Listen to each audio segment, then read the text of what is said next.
Objects manufactured for specific purposes often throw up additional uses. For example, the ubiquitous condom. Contraception and defense against certain diseases being merely two of its less imaginative applications. Standard issue on army survival courses as useful containers, they are also eminently handy for the practiced arsonist. Open the packet, unroll, fill with petrol, push through letterbox, follow up with lighted taper, and retire. Sharpish. In this manner, in the market town of Aberystwyth, the main office of the Western Journal, the concerned voice of North Wales met its end. On the door was scrawled, though not by Rembrandt, Cymru Rhydd, Free Wales, and Vote Sioned Evans. A figure seen running from the fire wore a leather jacket with a Welsh dragon emblazoned on the back. Above and below this, the words Davydd and Cambria and Beth. Wales forever. Burnt by Nigel Baldwin, with Dennis Waterman as Milkie.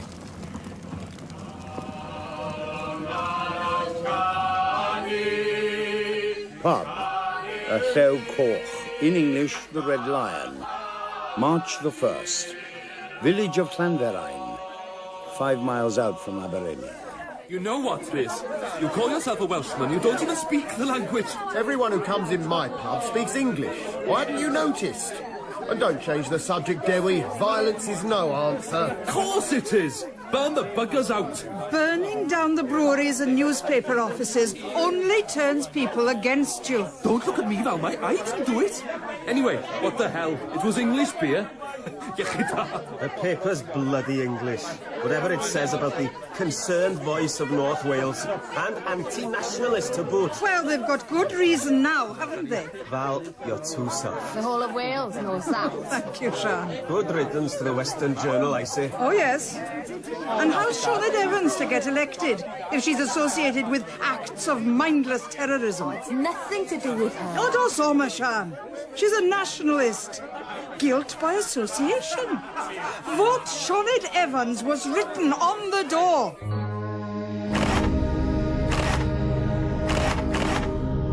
The one on the left, sipping her tonic, Valmai. About 60, an active, vigorous campaigner on Welsh issues. The others, the small one with the long dark hair and aquiline nose, Hugh Davis, her nephew. And next to him, their friends Dewi and Sharon. Clutch their beers and just talk. Barroom revolutionaries. Milwyr of Thraig is doing the Welsh cause no damn good by going around setting fire to things indiscriminately. Well, you're off their Christmas card list. The things you write about them. Someone's going to get killed. Doesn't matter if they're English, Val, does it? Ew. Come on, Val. He's teasing. Come on. Oh, well, I should hope so. If your big sister could hear you. Rhys, give them another drink. Yeah, well, my big sister's in London rubbing shoulders with the knobs. What would she know? Indeed. In London, rubbing shoulders with the knobs at Drury Lane Theatre. A St. David's Day gala, where the more famous Celts do their bit for charity. And yes, why not? Throw in a male voice choir for good measure. Being organised, ironically, by an Englishman. We have your evergreens. A Welsh evening. Dig out the old clichés from the bottom of the trunk and make the English cry with our emotion, boy.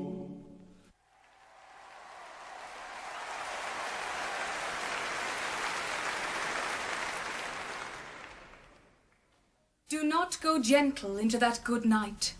Old age should burn and rave at close of day. Rage, rage against the dying of the light. Though wise and a bit of our Dylan for good measure. Because their words had forked We do no love our lightning, poets, they do not go gentle our into that bards. A good tingle down the spine is very enervating, makes one feel communal. in a green And glade. doubly pleasurable because it's delivered by Beth Williams, one of Wales's most celebrated actresses, and, for those brave enough to be chauvinist about it, a beauty as well. Beth, sister of Hugh with the aquiline nose, niece to Valmai, and, until the bright lights of showbiz intervened, resident of that small village called Llanferain. Do not go gentle into that good night. Rage, rage against the dying of the light. No matter what you say, I don't like violence. He's winding you up, Valmai. No, I'm not. Apart from anything else, Hugh, they're burning Welsh jobs. Now, they're a little bunch of fascists sheltering under the nationalist banner. And I shall continue saying that in print, and they can do what they like. Oh, paid a mally, Valmai. You're getting old. Well, not too old to give you a good hiding. Go on, Val. Put him across your knee. Yeah, well, I would, but I haven't got the time. Now, Lloyd George needs a walk. Oh, Valmai, you're not going. It's early. Oh, I have to. Don't go. I didn't know you cared. Oh, Valmai, you mustn't go. Hugh, Lloyd George is calling. Oh, aye. From the grave. Well, Effie. Well, Valmai.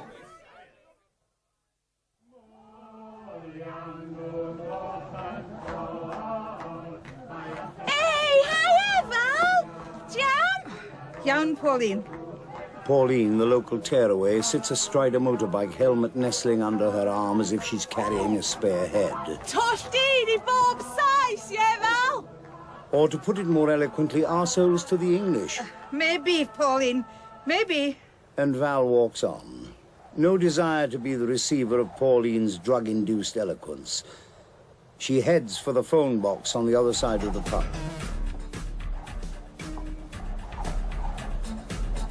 Hello? This is an answering machine. Please leave your message after the bleep. Oh, Angela, I thought you were going to be in. I'm phoning from the call box again. Sensible precaution, I think. I've had some copies made of the original letter. It is dynamite, and we must meet soon. Phone me at home, leave a message. We'll just arrange to meet for a drink. Don't say anything else. And please, hurry up. You going home, Valmai? Yes, I'm going home. No star then? No star. Pauline, ish! What you trying to do, wake the dead? Bloody girl. Bloody nuisance. She'll set Val's dog off. Should be locked up. For making a noise. For taking drugs. Gordon, the local bobby.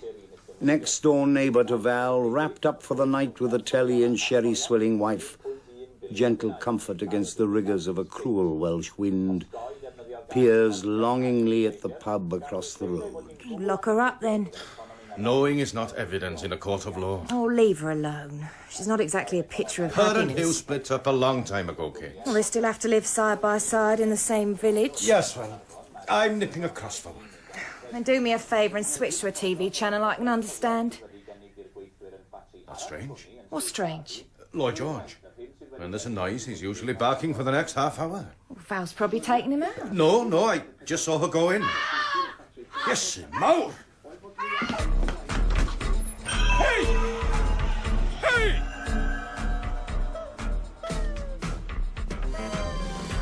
Now? George, what's the matter, boy?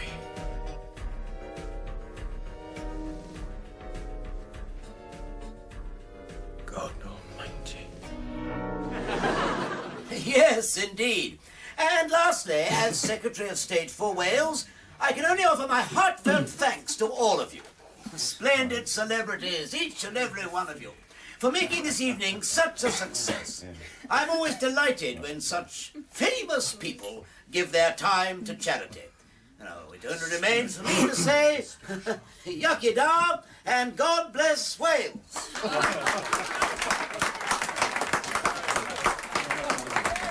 So who is the pretty boy with the carrot-coloured hair then? Martin Rushton, Secretary of State for Wales. Don't you listen? I suppose the Prince of Wales was too busy on his estate in Cornwall to put in an appearance, was he? I do wish you wouldn't speak with your mouth full. I'm hungry, Sharon. Then don't talk. No, I've got to go. Otherwise, I'll have to listen to you all night. Francis. Milkie, You only call me Francis when you're trying to get up my nose. Here, have some champagne. With any luck, you'll choke on the bubbles. Oh, dear. Tastes like Alka-Seltzer. I do love these posh do's you take me to, Sharon. Oh, dear, pardon me. Fizzy pop. Hello. Look, that's Barry Evans, isn't it?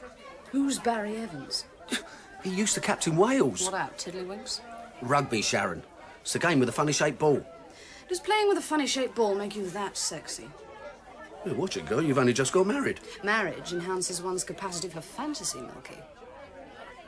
If this is a Welsh event, with lots of famous Welsh people, why isn't it being held in Cardiff? It wouldn't have got much media coverage, would it? Besides, I bet half of them live in London. Yeah, we must be the only non-Welsh here. You must. I am Welsh. Are you sure, with a name like Kaczynski? But you're in good company. The Secretary of State's not either. That lady's one of your clients, then? Beth Williams? I told you. Is that so surprising? Well, you might be pleased to hear I've had fantasies about her. In my formative years, of course. What was that film, that dozy English director? Oh, you know, there was all cigars and no talent, the one he made, where she was revealing a little more than she is tonight. The Calvinist. Yeah, probably, yeah. And don't mention it. She's always been embarrassed by that. It was 10 years ago. Perfectly formed, though. Well, come on, aren't you going to introduce us? She's talking to the Welsh Secretary, Milkie. So? What's he got that I haven't? He was a champion hurdle for England. Doesn't much look like a horse to me. Athletics. And the silly old sod with him, that's Lord Cambria. He's always writing fan letters to her via my office. Oh, if I write one, do I get a look in? It's a book I want, not a fan letter. Don't nag, Sharon. You've met before then, Beth? Yes, Jenks, a number of times. Lord Cambria thinks actresses live such sheltered lives, Mr. Rushton. Oh, Martin, please. That's the trouble with the second chamber, Jenks. All gin, naivete, and senile dementia. I'm perfectly aware of Beth's political sympathies. It doesn't follow that your paths must have crossed. Oh, I beg your pardon. Beth, this is Sir James Coleman, the Sir James, our sponsor this evening and an old friend of the family, Sir James Bethan Williams. You know, Jenks. Delighted. And what a superb recital tonight. I've been a fan of yours for some years. Since that film, oh no, what was it? The Calvinist. Oh, yes, marvellous. I wonder why men only remember that one. Do you know, it was based on a short story by Lewis Carroll. Extraordinary. The time has come, the walrus said, to talk of many things, of shoes and chips and sealing wax, of cabbages and kings, and why the sea is boiling hot, and whether pigs have wings. And when we've exhausted all of that, of by-elections and voting swings. Yes, by-election, James, North Wales. Beth's a political rival. Plaid Cymru, actually, but it takes all sorts to make a world. You don't go burning down houses, I hope, young lady. Not all nationalists are arsonists, Sir James. There, rubbing shoulders in our typically inoffensive British way. A Tory minister, a Labour peer, a Plaid Cymru supporter, and an industrialist knight of the realm. The Sir James. What I like about English politics is how civilised we are about it. Yes, we all have our different persuasions, but... Yes, we don't hate each other, or not outwardly, but all politicians are smilers with daggers beneath their cloaks. Blah, blah, blah, rhubarb, rhubarb. Actually, Sir James, I vote Plaid because I'm Welsh, but I'm not active, not like Valmai. Oh, Valmai's Beth's aunt, James. My goodness, there's no one at the Welsh office who doesn't know her. A very tough lady, very firm. Firm but fair. I'll second that. Firm but fair. And now unconscious. For that is the condition in which Gordon found her, lying beside her dog Lloyd George, whose skull had been cracked open. And as the wind pummels the ambulance doors, Val is loaded on. A small crowd watches, puzzled, disturbed, bewildered. For who could do that to such a popular woman, in such a small, close community? Something to talk about in the village shop tomorrow. Stand back. Stand back. Go on. Get him. I'll have to phone Beth. Go with her, boy. I'll phone her. Here to Royal, Drury Lane. She'll still be there, probably. I'll phone her. Go. Go on.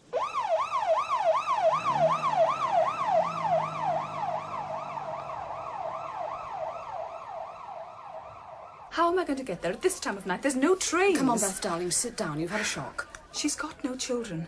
You and me, we're her closest family. You can take my car. I'll get a cab home. I can't drive now, Sharon. I wasn't suggesting for a minute you drove. Milkie will take you. You what? Here. Here's the keys. You drive her up there. Now? Now? But we hardly know each other. Oh, this is no time for cracks. Well, where is it? Near Aberystwyth, North Wales. I've only ever heard of Cardiff.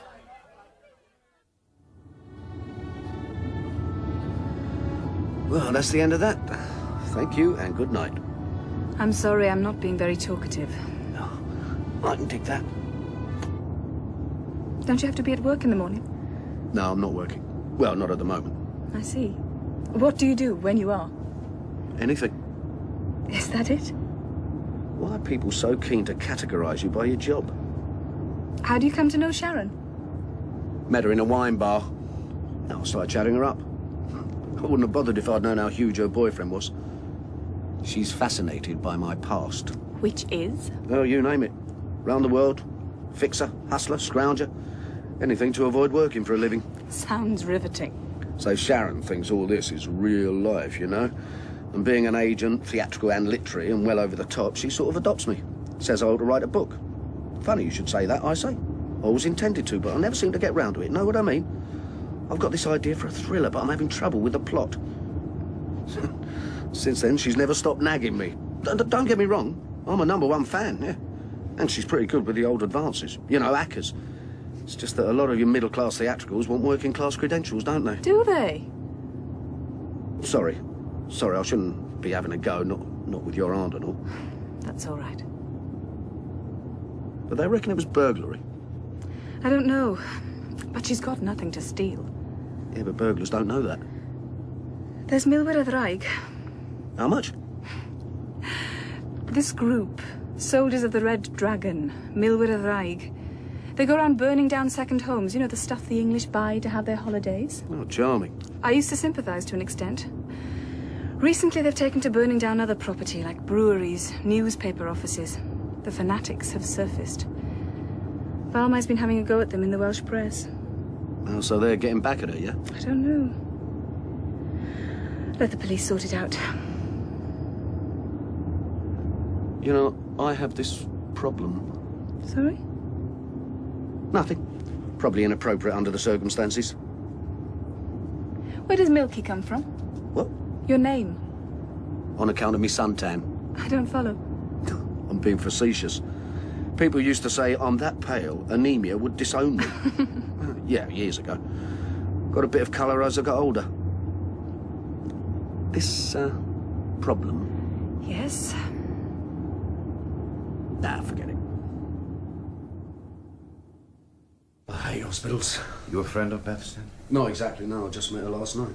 You? Gordon, Valmai's next door neighbour. Oh, excuse me, I could do with a kip.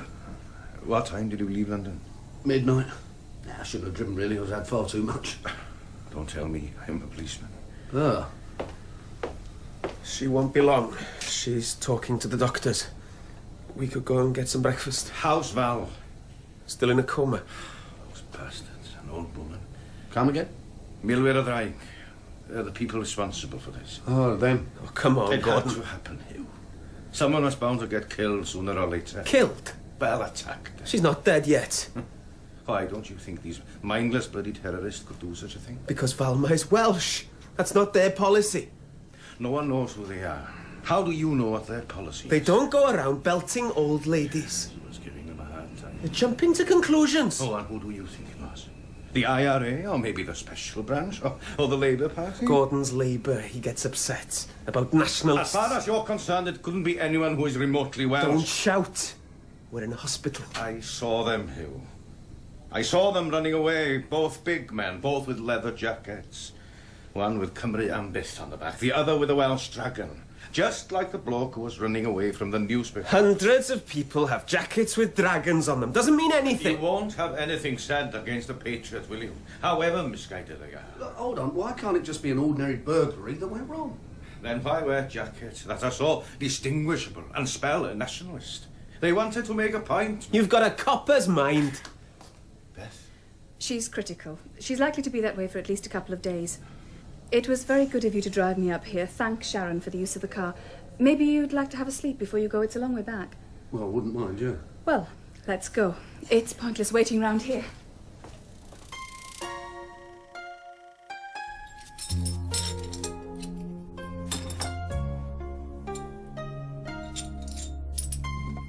Midday. Valmai's house, a place ransacked as if by an invading army. The police have sifted through, and now Hugh clears up. Blood on papers strewn across the floor, mingling with tufts of hair from a dog beaten senseless across the skull. As he goes about his task, the Englishman stands at the front door.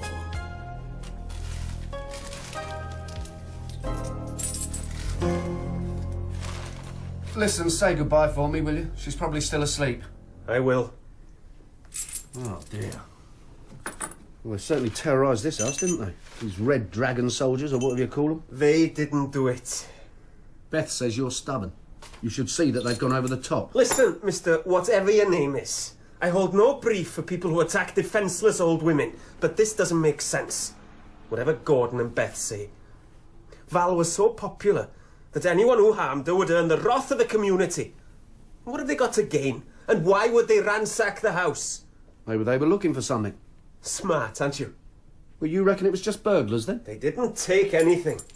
Caught in the act? Maybe. Well, come on, I mean, who else would want to come in I here? don't know. Do you fancy a drink? I ought to thank you for driving Beth up here. Oh, yeah. Yeah, all right, if you like. I'll go and get her and meet you over there. Oh, better have another shandy, I'm driving. Shandy Rhys. And a pint. Ah? Bitter lemon. Bitter lemon. How is she? Still unconscious. Terrible business. Terrible. What about the dog? At the vet's. Hello. Dim rwan, Pauline. Right, Bethan? Pauline. Sais. Dod y ffrindiau Saesneg i fyny yma. Dyma I brynu ti, ha? Gad I Pauline. Twll di'n dobsa. Dos o yma, Pauline. Sgyn i'n mynydd I hyn. Valmai na raith. Na di. Dwi sori. Tra. What was all that about? Nothing. Talking about me, was she? If you must know, she was making sarcastic comments about Beth bringing you here. She's not a fan of the English, is Pauline. Oh, burns down houses in her spare time, does she? Pauline? Hardly. She's always doped up to the eyebrows. Sad case ever since... Let's sit down, shall we? No, I can't. I've got to be going. Cheers. Thank you. That's all right, thank you. Listen, I hope we meet again sometime under better circumstances, and I hope your aunt makes a full recovery. I still have this problem. What? Some other time.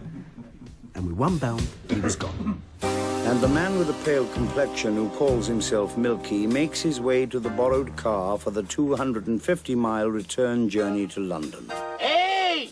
When a voice hails him from another car. Stopping and turning, squinting in the pale sunshine. Nice bit of parking. Are you English? I might be. Want to know some things? Such as? About Valmai. About Milwer Ethrai. Well, go on. Valmai is a friend. And I met Saddam Hussein on a skiing holiday. So what? Friend of whose? You know Castell Brindras? Oh, intimately. Be there, 5 o'clock. Can I bring a friend, in case there's a dance afterwards? No Welsh, just you. Only the Englishman. Just you. Well, pull the hairs out of my nostrils and make me sneeze.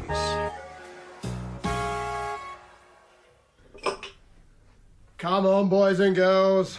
Let's get moving now. I thought you were going. I told you. This bloke invited me to do some sightseeing. What did he look like? I don't know. He had a hat over his eyes and hair on his head. Car? Sort of tin. So, what did he say? He said, would I like to meet some nice people? Look, all I want to know, mate, is where Castel Bryn Brass is, OK? I thought I might do the tourist bit before I go home. You're not getting yourself into any sort of trouble. Why trouble? Well, who is this man? How should I know? He will go with you. No, he won't. I need to be alone. Oh, it's an adventure. Oh, terribly intriguing. I don't know what this bloke's on about, but I need some material. I told you, I'm stuck on the plot. Well, I mean, Sharon would be chuffed if I turn in a book. Now, where is this place? I'll show you. On the map, there, by the wall. And thus, at the foot of Castell Bryn Bras, beneath the steep hill route to Llanberis, on a clear March afternoon with the daffodils hugging his feet, the man with the pale complexion waits. For what? He is not quite sure. And bloody cold it is too, mate. A car arrives. The passenger door is opened. Milkie bends to get a better look at the mysterious figure behind the wheel. Nice of you to drop by. Get in. And he does. Yeah, you're not the same bloke who collared me outside the pub. I know that because you're a woman. And the car moves off, him staring at the faceless driver, curiosity overriding caution. I assume you are from your voice. I'd know better if I could see your face. What is it, Celtic fashion to wear balaclavas over your gob? No number plates, eh? Can't be traced, eh? Observant. Yeah, I'll do my best. You're very cocky. Aren't you the least bit worried? What about? Your welfare. Me? No, I'm the original Dick Barton girl. Nervous as hell. What are you going to do then? Kill me just because I'm English? Where are we going? Siberia. Oh, good. I've never been there. Very nice. Lovely view, innit? Where are we? Over there, Snowdon. Down there, Lake Pattern. Please, if you wouldn't mind. What? Get out! I don't mind if I do.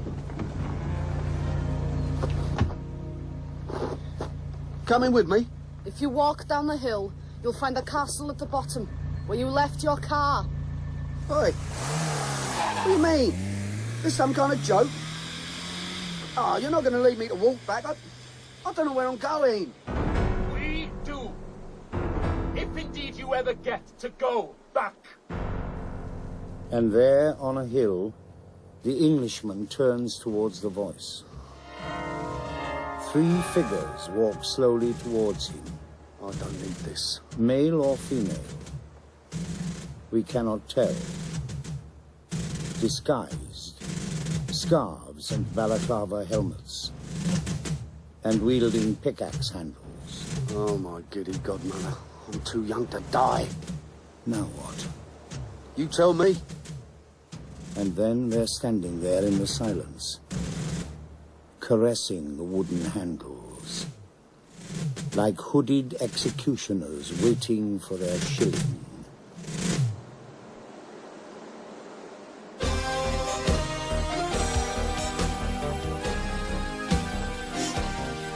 In episode 1 of Burnt by Nigel Baldwin, the teller was Ray Smith, Milkie, Dennis Waterman, and Beth, Bethan Jones. Valmai was Annest William, Hugh Richard Elfyn, and Dewi Robert David. Rhys was Terry Victor, Sean Summers, Pauline Eluned Jones, and Gordon Michael Povey. Kate was played by Tara Dominick, Lord Cambria Terry Dauncey, Rushton by Timothy Bateson, and Sharon by Emma Gregory. Original music was by Laurie Scott Baker. Burnt is directed in Wales by Jane Dauncey.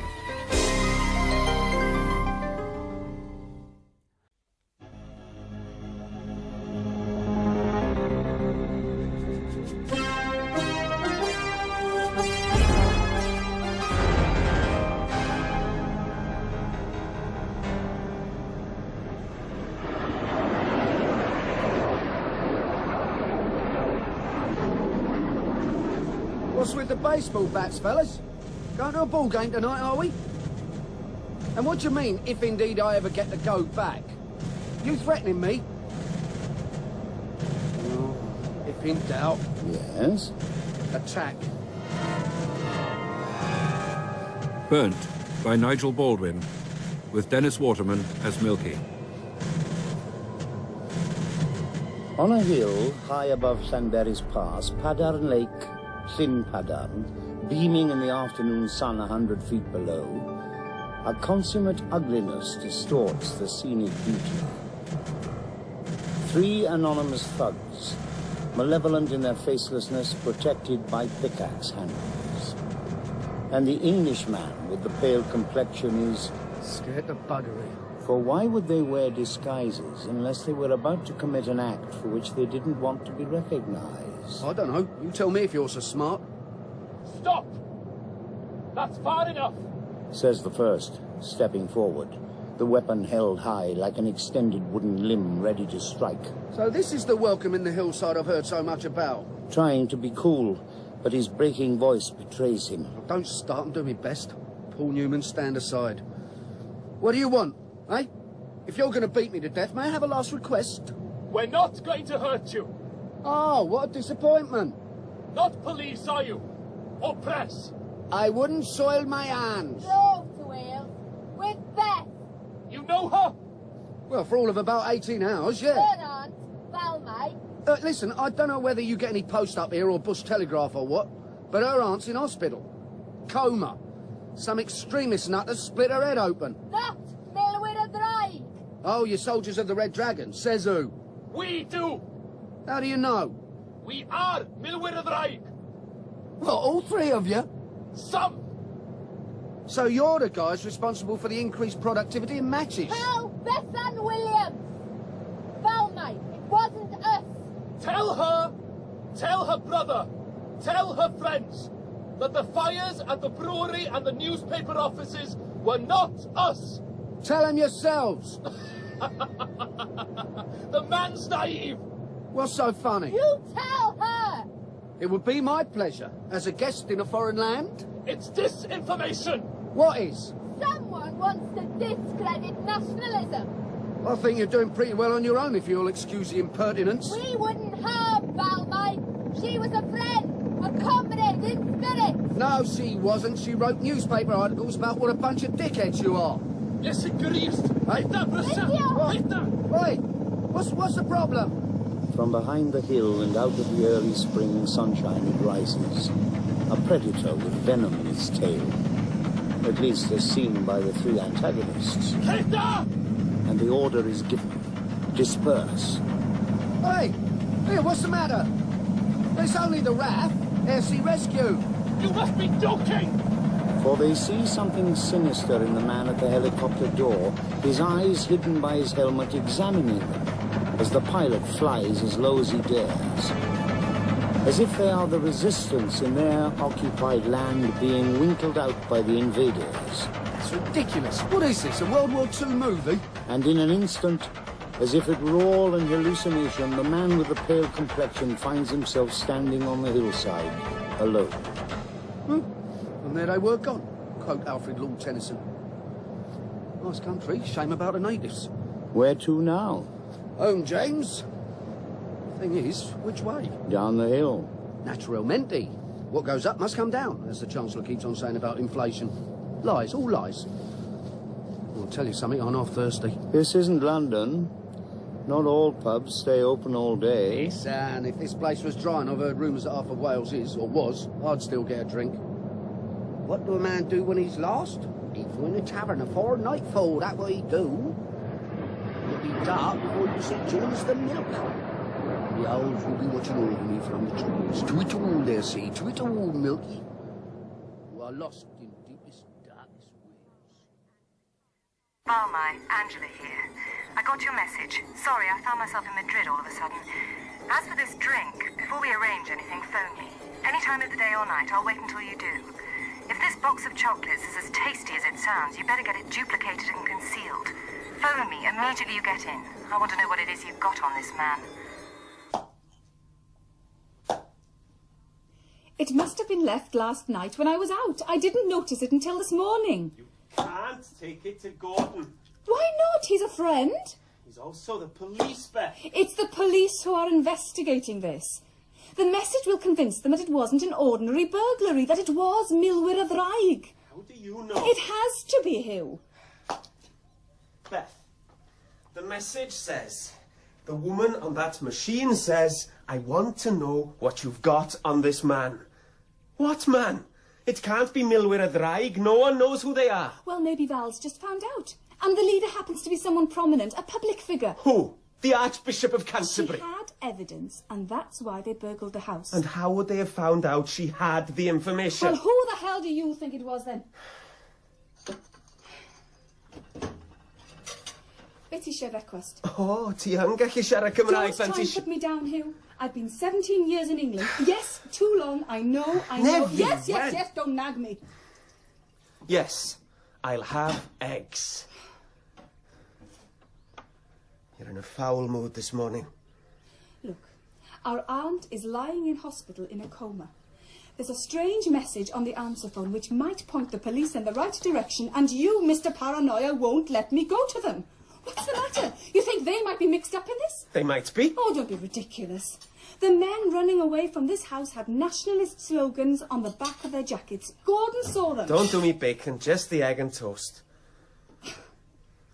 You can't stop me taking the tape to him, you know. Anyone can wear a jacket with Cambria and Beth on it, Beth. Meaning? Agent provocateur. Oh, God. Listen, if Valmai had discovered the identity of any of Milwyr y Ddraig, being the honest soul that she is, however much a patriot, because she thinks they set fire to the brewery and the local rag, and because she thinks they might kill someone in time, she would have gone to the police. Val's one of the old school. A pacifist. Non-violence, Bertrand Russell and Aldermaston. Now, it seems she's having coded communication with this Angela about something curious, but she hasn't told the police. What does that suggest? I don't know. I'm an actress, not Miss Marple. That the police wouldn't be interested. That it's too important, and the police might obstruct her in exposing whatever, whoever. Supposition. You don't know what that message means. Who's Angela? Who's the man they're talking about? What if it gets Val into trouble? Val's in trouble, if you hadn't noticed. What if it's political? Oh, you see something sinister in everything. Too right I do. Beth. OK, let's just forget what's happened to Val. There's a by-election coming up. Maybe Val had dirt on the opposition. We don't know. You're clutching at straws, Hugh. Where did you go last night? To the goat at Rosfach with Dewi and Sharon. Why? You might tell me where you're going. Don't play the big sister with me. I'm old enough not to ask permission. I'm stuck here on my own. I don't live here. I don't see why you have to be on your own. What happened to the Englishman? I thought he'd rather warm to you. Did you frighten him off or something? Oh, grow up. This is not the time. I don't know where he is. Gone back to London without even a goodbye. They're rude like that. His car's still behind the pub, or rather my agent's car. He went to Bryn Bras, remember, without an explanation. He could have died of exposure, for all I know. Milkie! Rhys, my dear fellow. Set us up one, will you? It's 11:15 already. Beth's looking for you. She's in the saloon with you. This early? Tell them they drink too much. Coffee. Yeah, un momento. I have to make the telephone call, yes? Thus, from the village's solitary call box beside the village's solitary pub beneath the mountains still capped with snow, he phones his friendly theatrical agent in London. What are you doing, reversing the charges? Oh, don't panic, Sharon. I could be phoning from Mozambique. Besides, I'm in a call box and I've got no change, all right? Now, listen, do you need your car in a hurry? Why?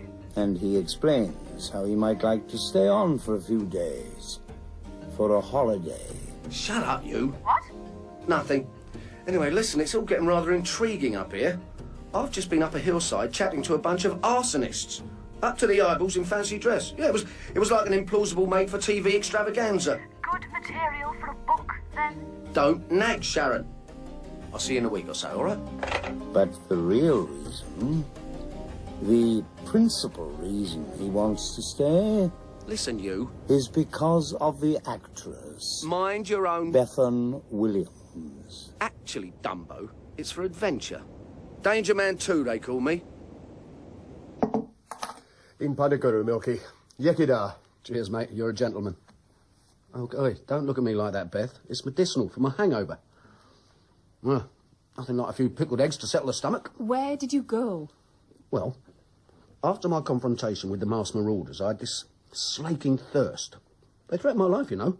I was in grave danger. Oh, sure. Look, you weren't there, mate. You wouldn't know. Anyway, I got lost. Then I stumbled over this pub. I got as pissed as a pudding and couldn't drive. Fortunately, they had rooms upstairs. Well, I couldn't phone you, could I? No, I haven't got the number, have I? I don't believe it. No one knows who these people are, and yet they want to speak to you. Why? Charisma and old-fashioned charm, mate. You can't possibly understand if you don't have it. Why did they want to meet you? Because we know them. Huh? We don't know that they belong to Milwyr y Ddraig, but we'd recognise their voices, their mannerisms. Yeah, they could be locals. I mean, I could even drink here. Now, that is stretching the imagination. Well, her, for instance, in the corner reading her motorbike mag. Miss Amiability herself. Pauline, you must be joking. She's doped up to the eyeballs half the time. Yeah, but that could be a front. What did they sound like? Welsh. Ha ha. Well, one man, one woman. The third person, he/she, didn't say anything. I knew it. I knew it wouldn't have been them, Beth. It could have been anyone. How do we know they're Milwyr y Ddraig? Why should anyone want to impersonate them? It's what I said earlier. All this stuff recently, agents provocateurs, designed to dilute public sympathy for Milwyr y Ddraig and hope, therefore, that someone who knows something will come forward. Come forward to who? Special branch. Your fantasies. What are you talking about? So the special branch are responsible for these latest acts of thuggery, are they? Do me a favour. You'd be surprised what they get up to in this country. It's almost a crime here to speak Welsh. Anyone who does is a potential terrorist. This is Wales, not Nicaragua. Well, I know they can be a pain in the arse, but they ain't exactly condemned by Amnesty International. I diagnose a severe case of paranoia. Bear with us, dear. Bloody saisifer. Snan point siarad efo chdi. What do you say? How much he loves me? Steva Hugh. Mind you, this country's enough to make anyone paranoid. You walk into any establishment as an English person, and as soon as the locals see you, they start speaking Welsh. Or they sulk and start speaking Welsh. What is it? Conspiracy against the English? Well, Beth. Well, Eddie. Well, Hugh. Is it something I said? It's their first language. That's why they use it. Oh, is that so? Yes. Yeah, but everyone speaks English. Hugh can't take the wind-ups. Not from English people about Wales. You, on the other hand, don't mind my wild and witty observations on the Celtic Isle. I got out. I'm an actress, remember? Oh, yeah, but now you're involved. What with your aunt? I mean, she's pretty popular around here. Valmai. Valmai's tough, strong-willed, speaks her mind. When her husband was jailed for assisting a group who blew up an English electricity pylon in the 50s, she wrote an article in the local press criticising him. She loved him dearly, but she can't stand violence, you see. She was devoted to him, though. Gave up full-time work to nurse him when he was dying. Wouldn't have him in hospital. She has her own mind, does Val. No one speaks for her, and she won't tolerate dogma, whichever side it comes from. I'm sorry, I shouldn't have mentioned her. Some of Valmai, Beth. Rivath. The same. I went to the hospital this morning. Your English friend is upset too. Maybe we should find out where he lives and burn his house down. Give yourself a thrill, love. Sit astride your motorbike and start the engine. I don't like you. Englishman. What's with all these fanatics, anyway? Can't a bloke buy himself a holiday home if he's got the money without worrying about some nutter burning it down? Well, you're not in favour, surely. You don't... Oh, come on, they're terrorists, for God's sake. I used to. Before. The principal... What about it? How long are you staying? Well, I didn't want to impose. I need to see someone in town. You could give me a lift. Sure, if you want.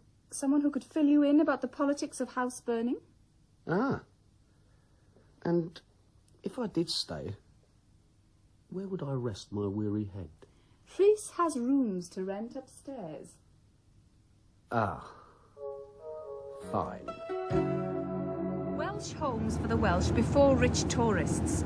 We've campaigned for local authorities to have the right to buy up houses before they go on the open market. What do you mean, we? You're never here. We meaning the Welsh. Ah, one of those professional Welsh persons I've heard so much about. Otherwise, these houses are often sold at inflated prices to the rich. Sounds like envy to me. Foreigners wanting holiday homes can outbid locals. Then they remain empty for 7/8 of the year and the community withers and dies. Oh, so that justifies setting them alight? I don't expect an Englishman to understand. Oh, what's this? Got nothing better to do, I suppose. What do they want? Alleviate the boredom. Not exactly a hotbed of criminal activity round here, is it? Apart from the odd arsonist.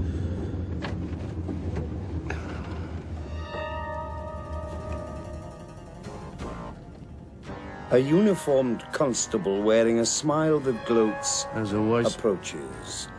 And the predictable first question... Afternoon, officer. Is this your car, sir? A friend's. Sharon Kaczynski, 143 Camden Court, London, WC2. English, are we? Lithuanian. Any identification, sir? Oh, now listen, if you think... Yeah, sure, hold on. There you go. Driving licence. And the pasty youth takes it and walks away to radio his headquarters.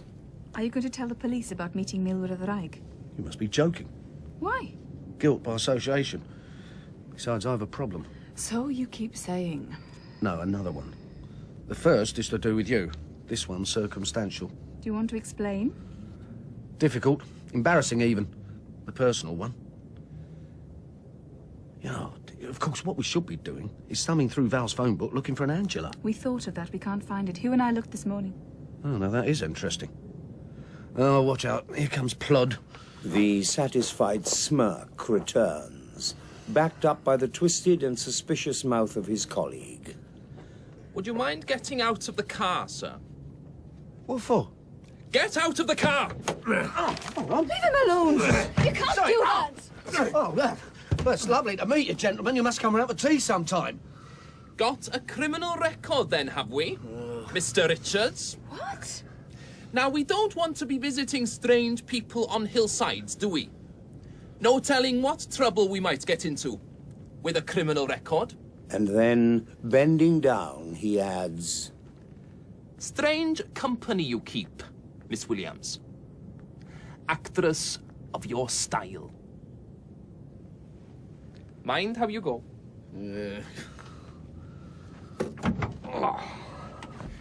Oh, charming. What was all that about? You tell me. What's this criminal record? Don't worry about that. Worry about how did they know? What? How did they know I'd encountered your soldiers of the Red Dragon?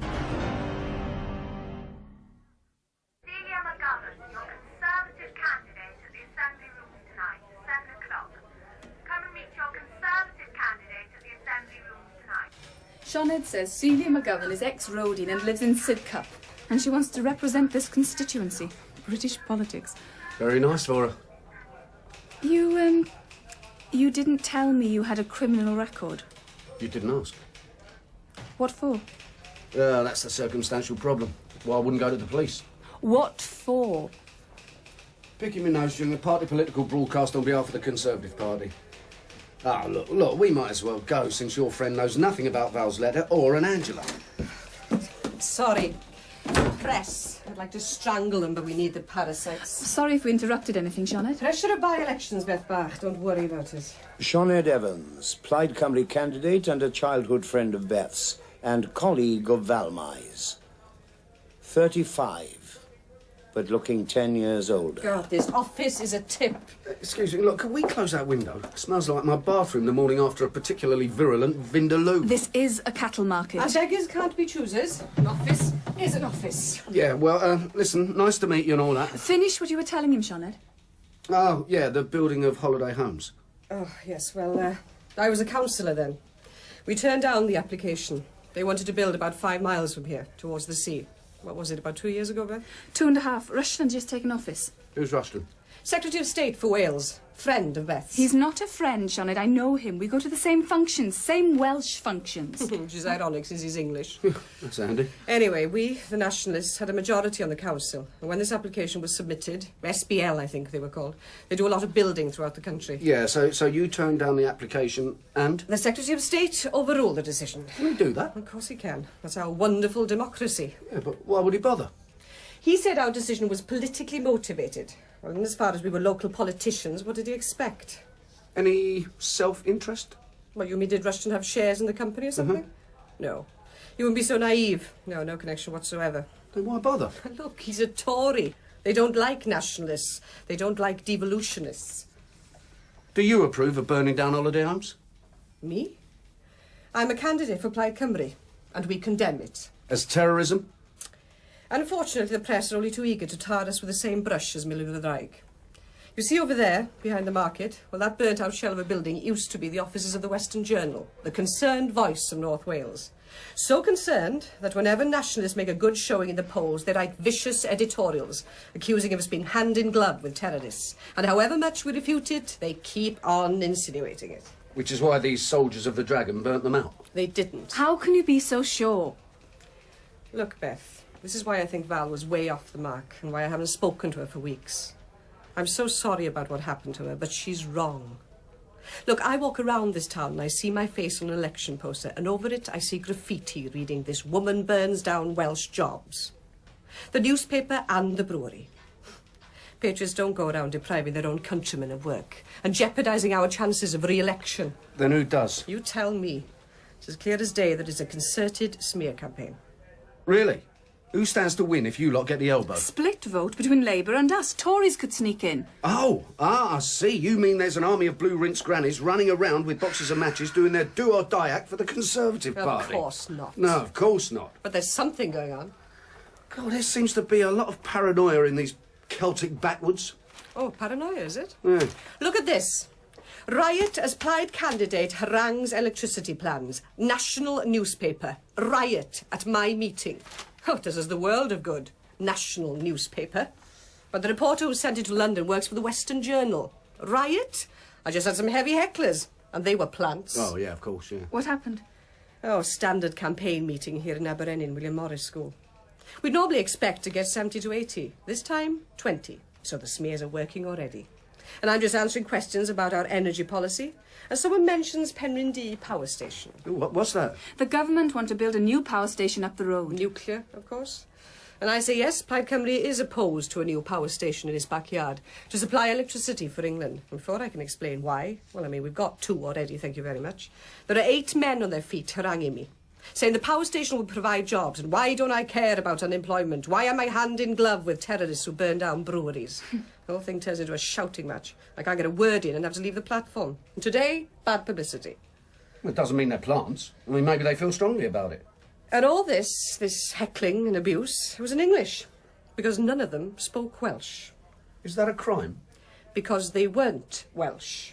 Ah, crime to be English now, is it? And what the papers omitted, because they probably didn't know, was after the meeting broke up, 4 of these men got into a large green Mercedes and drove straight back to England. Oh, that's really kosher, isn't it? I mean, getting the registration number, then asking your friend, who just happens to be a copper, to find out where the owner of the car lives. If that's not corrupt, I don't know what is. Misuse of police facilities. Here speaks the untainted man with a criminal record. Cosy in Wales, isn't it? Everyone knowing everyone else. Look, even if the owner does live in London, what does that prove? Maybe someone who lives here borrowed the car. Or maybe he's got a second home here. Yes, that's very funny. Yeah, I'll do my best to entertain. Stop looking at your watch. Yeah, been quicker to get horse and cart. It wasn't my car that broke down. It wasn't mine either. Well, Sharon always did have dodgy taste in motors. There's 3 people on this bus, if you discount the driver. You read mathematics at university, did you? Yeah. You and me. And the bloke down the front who keeps on staring at us when he's not looking in the rear-view mirror. What was that about Celtic paranoia earlier on? Well, this is not my imagination. I mean, how did the old Bill know I'd been up a hillside singing Men of Harlech with your friends? They're not my friends. Oh, I'm sick of this. I'm being followed all over the place. Why do you have a criminal record? I've got it. You've got what? The English hecklers are unemployed nuclear power workers who want a job here. If you're going to be sarcastic, go back to London. Johnny, I thought you wanted me to stay. There is one thing, though. It would be handy to find out who this Angela is. You're right. He is staring at us. Well, I don't want to appear smug. Oh, good grief. Look, smile and pretend you don't speak English. Welsh. No, either. Good evening. Hola. Buenos dias, ¿qué tal? I was just wondering... You are Bethan Williams? Yes? I thought so. That's right. Reach into your pocket for the gun you pretend not to carry. Sorry? Nothing? I wonder if I might have your autograph For my boy, you understand. He's a great fan of yours. Dark now, and the wind coerces the light rain into a diagonal descent as the bus pulls up in Llanferain. 50 yards from the Red Lion, the Llew Coch. 50 yards to work up a thirst. Now, come on, he could have been a copper. Paranoia. Reach into your pocket for the gun you pretend not to carry. His notebook for an autograph. Yeah, all right. You fancy some chips? It's closed on Mondays. Hello. Who's that waving over there? Where? In the doorway. Pauline, eh? You're going blind, that's my brother. I must clean my glasses more often. Or Rhys should get a light in the doorway. Beth? Hugh, standing in the doorway of the pub, waving. Busy, Hugh! He comes running, and then stops suddenly when he realises who she's with. Oh, you still here? Shouldn't I be? Look, mate, I know you wish it wasn't, but it is a free country still. I happen to be researching a book, and I think I found my subject matter. What is it, Hugh? What's the matter? Is it Val? No. Anyway, my car's off the road. They can't fix it till tomorrow. Where are you going to stay, then? Well, I'm so overwhelmed by your hospitality, but no, thank you very much. The pub's got rooms. Don't, Hugh. Where have you been? To see Sioned Evans. Sioned? And Why? on the way, the police... What's the matter, Hugh? She notes his grave expression and, narrowing her eyes, looks beyond him to the pub. A tall figure in the shadows glides towards them. Forget about the police. What about this? And he turns to the woman who arrives at his shoulder. Guess who? The mystery voice, Angela. From the newspapers. And I was right. It is more sinister.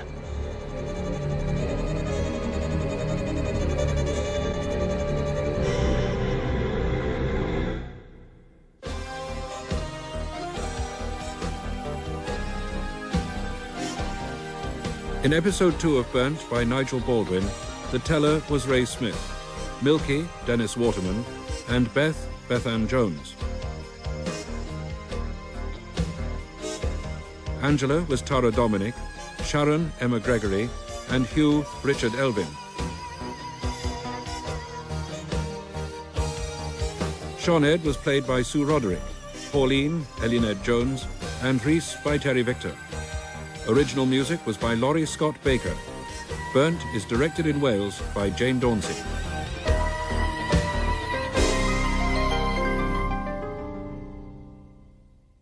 And tomorrow at the same time, it's not just terrorism, arson and violence which Milkie uncovers, but corruption reaching right to the top.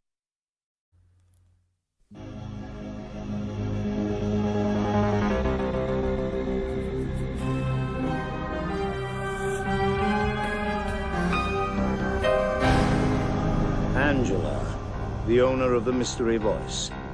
Angela, the journalist from London. Angela, who had been contacted by Val, the aunt in hospital, in a coma. Now this tall, imposing woman stands masking the dying log fire in Valmai's house, facing her audience of 3, while outside the night spits. And of the audience, it is Hugh that nods in acknowledgement of the facts. For all along he knew it was sinister. And it is, in that somehow it involves Martin Rushton, Secretary of State for Wales. Burnt by Nigel Baldwin, with Dennis Waterman as Milkie.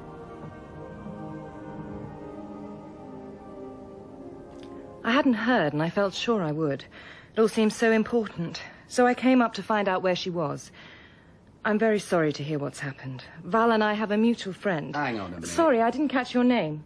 Milkie. Milkie? Yeah, all right, let's leave it. You weren't the little kid who did the adverts for the chocolate bars? Very humorous.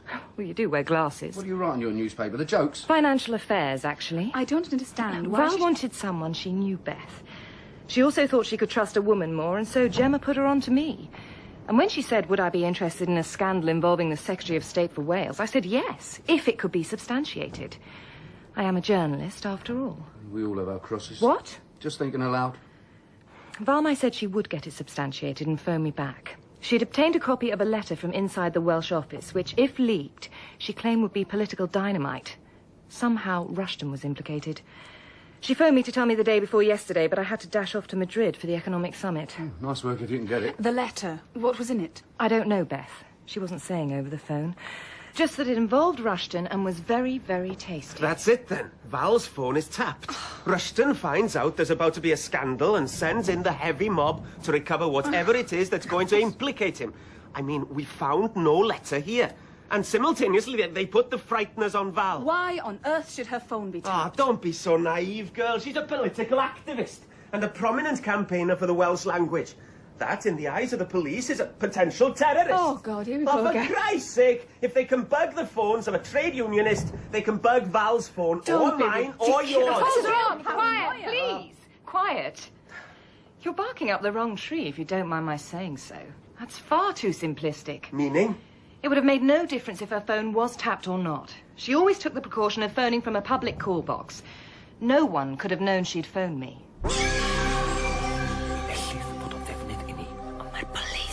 That same night, some other place, 3 voices, conspirators perhaps, lay plans for the Englishman. For maybe he can be of use, maybe he can countenance their cause. Thus later in the Red Lion in the early hours, in a bed in a room upstairs, a banging interrupts the Englishman's dreams.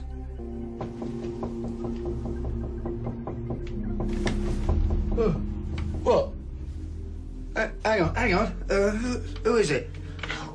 Don't get up. Who is it? Just hold up. Beth, is it you? Oh, blimey, it's 5 to 6. No, Beth. No, come to the door. Eh? Remember Castell Bras. Eluned. What, you mean the Three Stooges on the hill? 10 o'clock. Same place. The castle. Someone will pick you up. Alone. No surprises. And I won't be there. Hello? Hello? Y diwedd araf nawr am yr is-etholiad. Yn ôl yr arolwg sydd newydd y gyhoeddi. Rhys, I may be reasonably tall, but I'm not fat. I mean, that's just too much. Need building up. Do you the world a good boy.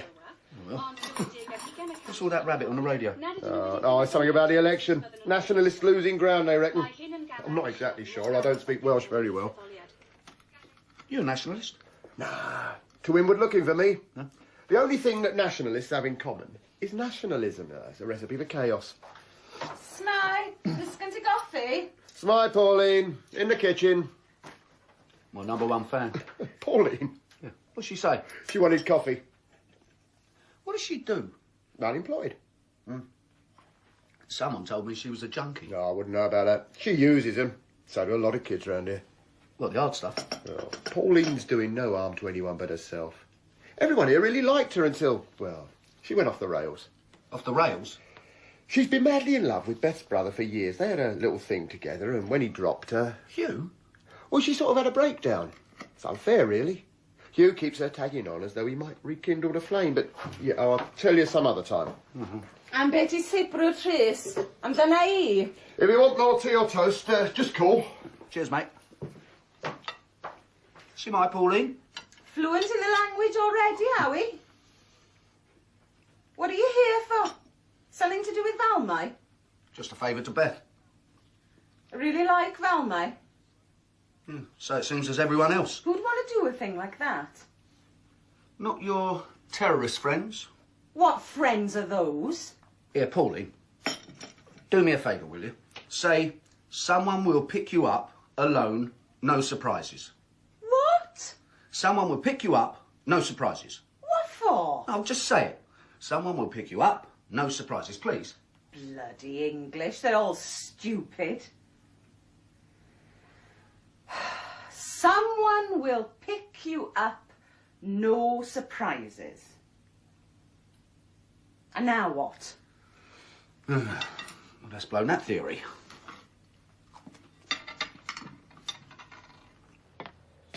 What's he going to do? I'm going to pick up Sharon's car from the garage, honk up Rhys's enormous breakfast, and go and see the Three Stooges. Let me come with you. They didn't ask to see you. Beth tells me you have a criminal record. So? Political, was it? Does that give me more credibility? Because I've been in trouble with the police? Depends. Oh, is that why you're being so much more pleasant to me this morning, because of what Beth told you? I could be a rapist. I'm often hasty in forming opinions. I hear that you and Pauline used to be an item. So what? I don't know, so what? I just find it interesting, that's all.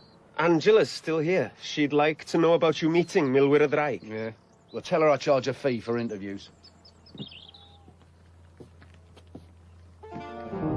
Beside a small grey lake behind a campsite littered with empty caravans, for it's too early yet for the countryside to be bloated with tourists, having been directed there from Castell Bryn Bras, once again he encounters the Marx brothers, identities concealed, standing there like three sages from the mystical past. No baseball bats. They must have realised what a harmless and generally charming chappie I am. Ask him questions, give him orders, treat him like a go-between, until he gets impatient. Look, don't order me about. I came up here on my own volition, you know. Tell her. Tell the journalist everything you know. How do you know she's a journalist? How do you know she's here? Tell her. About us. And tell the police. I'm not going to the police, and that's that. If you're so keen for them to know you had nothing to do with recent events, you tell them. Exactly, you can't. But tell me something. If it wasn't you, if you had nothing to do with Valmai... We didn't.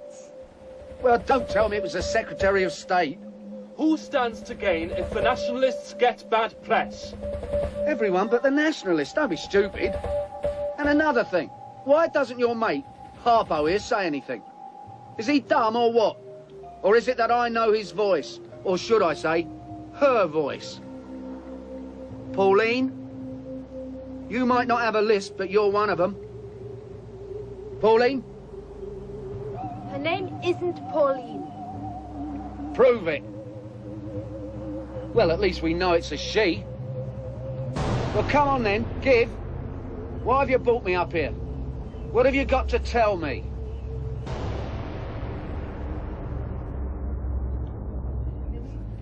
They said, who stands to gain if the nationalists are elbowed out? And I said, I haven't got the foggiest.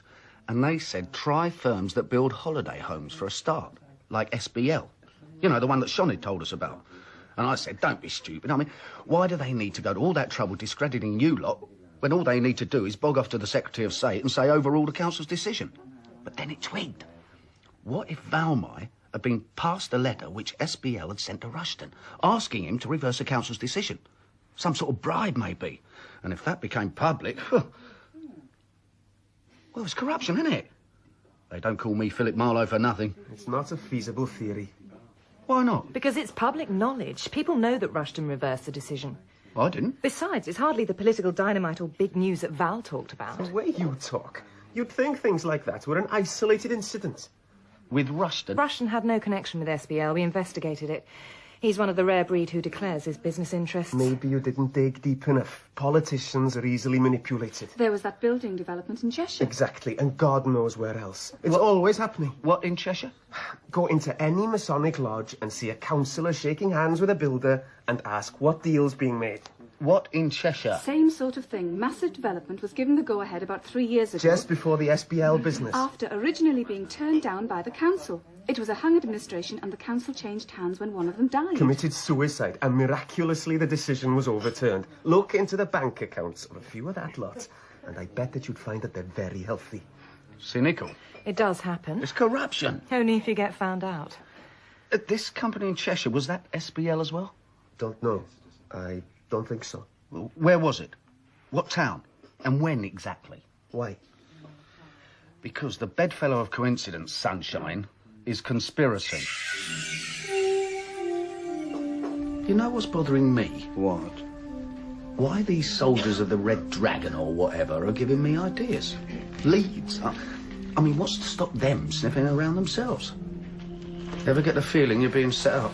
Your paranoia is proliferating. Don't you swear at me in Welsh. In a library across the border, a spit away from the historic town of Chester... It goes through back copies of the local paper. On microfilm. Of course. Modern technology, mate. and eventually discovers... The name of the building company. Makepeace. That's a shame. And a story about a councillor. Colin Roberts, age 52.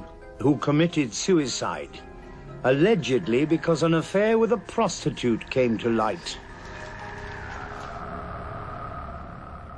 I'm sorry. No, I'm sorry to have bothered you. I'm sorry to have compounded your grief. Goodbye. Dear, oh dear. What? Wrong move posing as a journalist.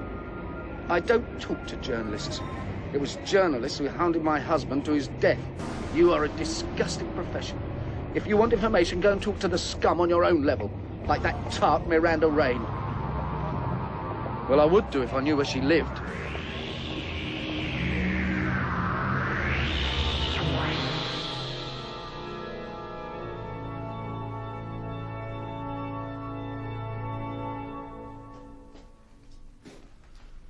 Your next-door neighbour said you'd be here. She's not in. You'll find her at the church. She does the flowers on Tuesdays. Indeed, she does. And there he introduces himself as a writer, and they make small talk for a while. But she knows why he's there. I know what you're thinking. Miss Rain? Mrs. You're thinking, how can a woman in my profession be so devoted to the church? Well, it had crossed my mind that... The two are not incompatible if you read the Gospels. Well, I never really did. I don't like books where I know the ending. I've got 2 kids and a husband who ran away. I'm sorry. Oh, don't be. I enjoy my work, some of it. They pay me to give them a good time, and I do. Of course, the good citizens of this town tried to hound me out, but the church supported me. I presume that's why you've come. About Colin. Surprisingly eager to talk. Perhaps after 3 years of silence. I'm, researching a book about political corruption. You don't look like a writer. Do you mind if I carry on with the flowers?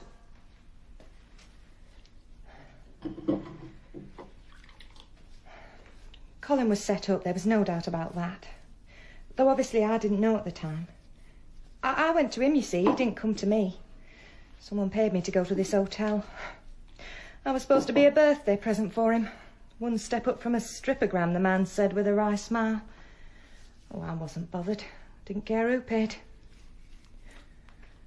That night when I approached him, he thought his luck was in. He didn't know I was on the game. He just thought I was a bit of talent in the bar. A month later, he came back to me desperate. He were being blackmailed. They had photos of me and him going into a room hand in hand. Worse. Who was blackmailing him? He didn't know, but whoever it was wanted him to resign. Months before, he'd been offered bribes for something which he'd refused. He was certain there was a connection. They wanted him to stand down from the council or they were going to the press. Colin refused and the story was printed. The usual stuff. Councillor's night of kinky sex on the rate. Don't know why they bother with me when they didn't make it up like they usually do. I had reporters round here coming to the church. The lowest form of life, Mr. Jones. Anyway, Colin couldn't stand the disgrace. Killed himself. Car exhaust.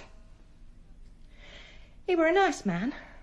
But where sex is concerned, men are so weak, don't you think? Why didn't you go to the police? He was dead. What difference would it have made? Were you threatened? Then why are you speaking to me now? I don't know. It's a long time. I'm a Christian. But I'd deny it all if you wanted to take it any further. Who paid for you to go with the councillor in the first place? He said he were a friend of Colin's. A big man with glasses. I never knew his name and I never saw him again. Is this the right way? A5 through Snowdonia to Bangor, yes. What's this place called? Better's Coed. Pretty. American tourists rubbing shoulders with ardent and experienced rock climbers. Very nice. So, what do you reckon? There's a connection between the building firm and councillor? Has to be. Well, it's a shame the name's Makepeace. Nothing to do with SBL. And how do they all tie in with Valmai and the Secretary of State? Perhaps the truth of the matter is they don't. You're jumping to conclusions. Never let the truth get in the way of a good story. Besides, I'm a sucker for conspiracy theories. Distracted by conspiratorial images and the climbers that line the route, about to make assaults on huge rocks in atrocious conditions, he has failed to notice a large car that's been following him for some time. Until, that is, he rounds a bend and starts up a hill where there is no one else in sight. Oh, what the hell? And the car overtakes him. This is a hairpin, stupid. And then cuts in, dangerously. What do you think you're doing?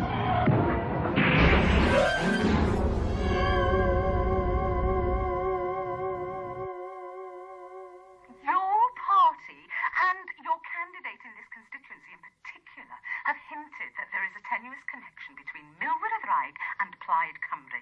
This distortion... Now, I didn't say there was a connection. I said their aims and sympathies lay in similar directions. Well, as Secretary of State for Wales, Mr Rushton, you should know better. It's a cheap smear. Now, Mrs. Morgan, the fact of the matter is that these fires, the newspaper offices, the brewery, have been done in the name of nationalism. Perhaps you'd be better informed if you'd ever lived here. I am a nationalist. I don't support Milwyr y Ddraig. Nevertheless, Oh, Mrs. Morgan... We know what you think. I thought he was a friend of yours. Oh, ouch, ouch. I said I'd met him once or twice. That doesn't mean I like him.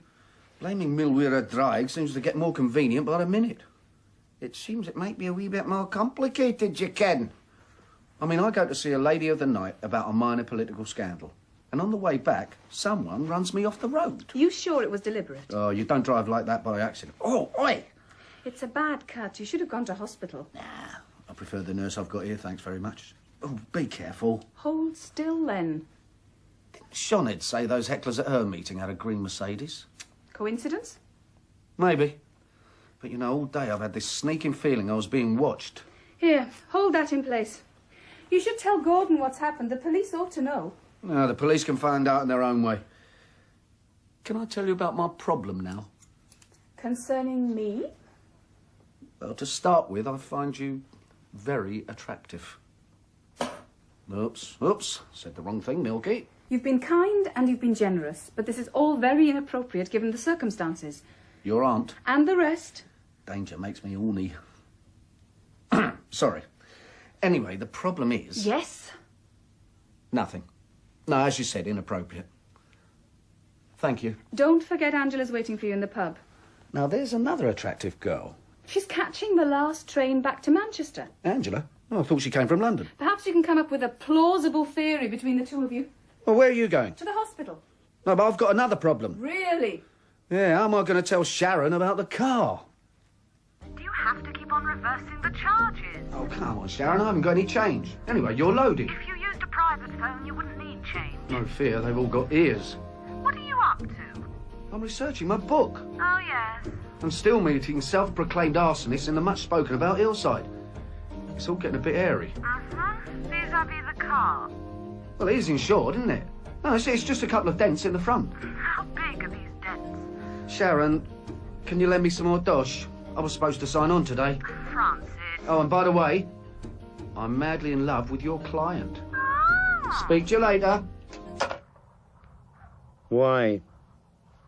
I don't know. It's the vulnerability, I think.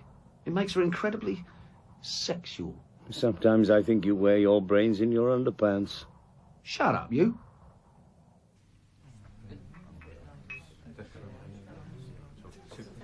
Why did they force you off the road? Were they trying to frighten you? Well, no idea. It's not exactly the everyday story of country folk, is it? Look, I'm going to Manchester. There's a guy I used to work with. He's an expert on Welsh affairs, particularly politics and economics. Boyfriend? I'm married. Is that relevant? Where'd you stay last night? Why? Well, because my room upstairs has a double bed and it seems a pity to waste half of it. Oh. No, it's a shame you're going. Look, don't bother with the chat. No, it's just surrounded by all these Celtic nutcases, half of whom speak a foreign language. Foreign to you, not to them. No, don't start splitting hairs. That's academic. No, it's all very nice, this Welsh number, but it's quite flippy now and again to have someone around who's English. I'm Irish. Oh, well, I'll go to the foot of my Guinness. And did you get the reg number of the car? No, I was more worried about my good looks at the time. No, I do know it was an F reg. Well, that's a point. I must ask Sioned what number she took down. What? Nothing. One of them wore glasses. Though not as trendy as mine, of course. And one of them had a pockmarked face. How do I find out about Makepeace? Who owns it or whatever? Oh, I'll do that. I have the contacts. Oh, it's a real bummer it wasn't SBL. I thought it was onto something then. Well, I'll check them out as well, just to be thorough. Look, you ought to go to the police, you know. Well, people stop saying I ought to blab to plod. There are two principal reasons, dear Watson, why that course of action is inadvisable. One, rather like the second law of thermodynamics, which states that the nature of all matter is chaos. None of what's happened seems to have anything to do with anything else. Hello? Am I talking to myself here? Are you just a mirage after all, Ange? Look out there. What? Through that window. The phone box. Ange. Angela, where you going? Oi! Excuse me. Excuse me. Yes, lady? What are you doing? Ange, what's the matter? British Telecom. At 9 o'clock at night? You can't get them to come out in daylight as a rule. Don't British Telecom have vans rather than white Volvos? Look, let's do our job, OK? It's a listening device you've just taken out of there. Lady. What? A bug. It's a serious offence interfering with British Telecom business. British Telecom? Pull the other one. Watch your step, lady. We could involve the police and you'd be in a lot of trouble. Aye. Would you believe it? The nerve. Not even the middle of the night. Still, I got the number this time. Pity it wasn't a green Merc. Same men? No. Curiouser and curiouser. This time we'll have to involve the police.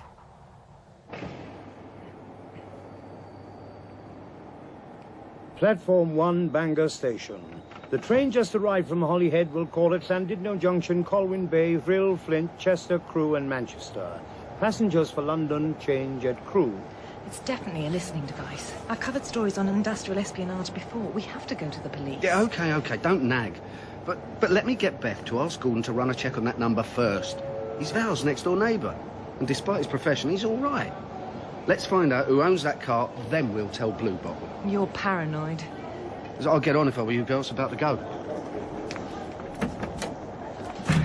Well, now we know how someone knew Val had a letter from the Welsh office. Yeah, it makes me a bit twitchy. I mean, I made all my calls from there. Maybe that's why someone's been following me. And not just the green Merc. I'll, see what I can dig up, as they say, and come back in a couple of days. Come back? Don't you have to work? This is work. It's a story. Oh, and you're in first class? Oh, perk of the job, Milkie. Can I ask you something? Well, they say it's a free country, ha-ha. When I arrived yesterday, I detected a certain amount of aggression from you. Was I imagining it? Well, about the same time I had a run-in with the police, I had a run-in with the press. It still stings. Well, we're not all... But now, Ange, I think you're super smart, intelligent, full of integrity, wonderfully courageous, and as far as I can tell, you've got very nice breasts. Sorry, sexist remark. I'll let it pass just this once.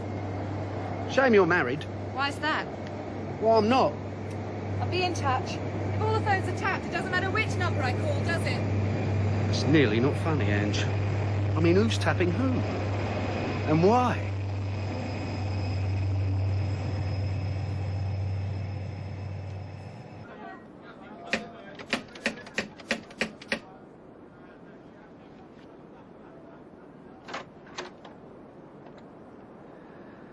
Beth,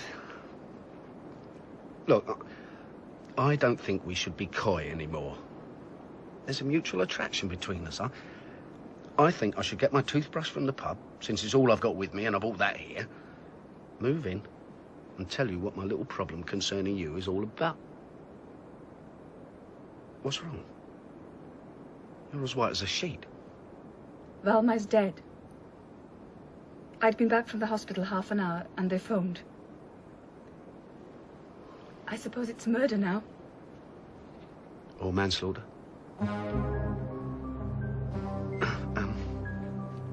Is there anything I can do? Hugh? He went from the hospital to see Dewi and Sian. He doesn't know yet. Do you want me to stay with you? I'll go for a walk then.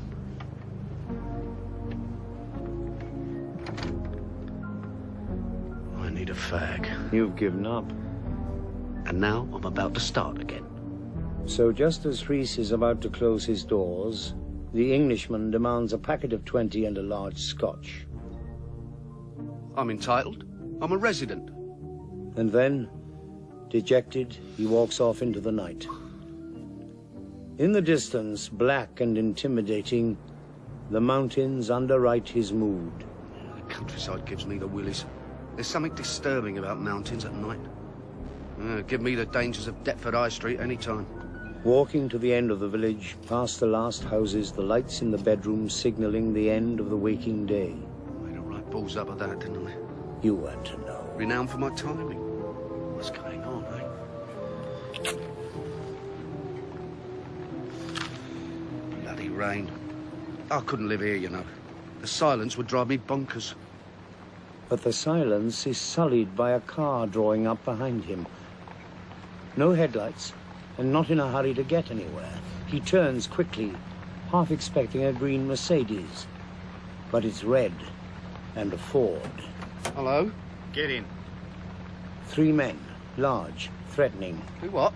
Get in. Hold on, who are you? Oh, don't piss us about. Impatiently throwing him against the side of the car. Back it in, will you? But his struggles are fruitless, and he's thrown unceremoniously in the back. Oh, all right, just tell me who you are. No answer as the car, driven by a silent man with deep and narrow eyes, drives off at great speed. What's this all about, eh? Where are we going? Don't you. All right. You want to keep that face pretty? You keep your trap shut. You're in deep, deep trouble, matey.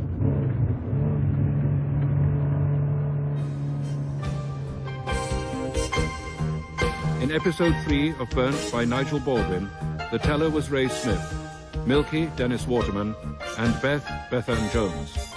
Angela and Miranda Rain were Tara Dominick, Hugh was Richard Elfyn, and Pauline, Eluned Jones. Sharon was Emma Gregory, the phone man, Terry Dauncey, Rushton, Timothy Bateson, and Rhys, Terry Victor. Original music was by Laurie Scott Baker. Burnt is directed in Wales by Jane Dauncey.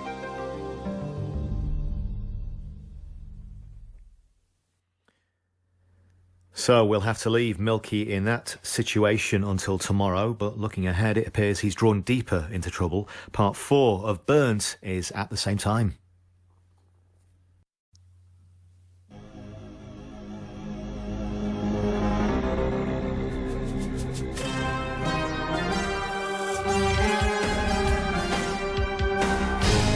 You're a terrorist. You're a Nazi. We can lock you up and throw away the key. Just get this thug off me. Come on, Francis, tell us who you know and make it easy for you when it gets to court. I don't know anyone. You went to see my Roderick. We know you did. How do you know? Been bugging phone boxes, have Tell us who they are. I told you they were masked. Sniffing around Bethan Williams, aren't you? The actress. What's it like with her? Does she give you what you want? Easy, is she? I've seen her without her clothes on in the cinema. We all have. Does she submit to your perversions? What are you talking All about? terrorists are sexually perverted, yeah? I'm not a terrorist.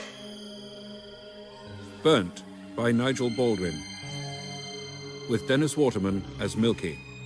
You've got a criminal record, Francis. That makes it worse for you. You'll get 15 years. I haven't done anything. Hugh Davies is a member of Ploy Cymru. Is that a crime? And Cymru has your yacht. I don't even know what that is. They know who burns down places. I suppose it's a crime to belong to any party but the Tories these days, yeah? You broke into Valmai Jones's house. I was in London, you know I was. I hadn't even heard of her when she was attacked. What are you doing here? You got sympathies with these people. What do you think about burning a second house? I don't, and I don't believe in violence. That's not what your record says. Well, people change, you know. We're not letting you out of this room until you've given us every detail of everyone you've met since you've been here. I see. So we can log it in the central computer, yeah? Political police, yeah? Yeah, don't touch me. Sit down. You're in big trouble, Francis. Who are the terrorists? Come on, tell us. We'll protect you. What about Gordon Rhys? The copper? That's him. What are his sympathies? God, you guys are the limit. How would I know? He's a copper. He's one of you. Tell us who you know. I want to make a phone call. You can't. I'm entitled.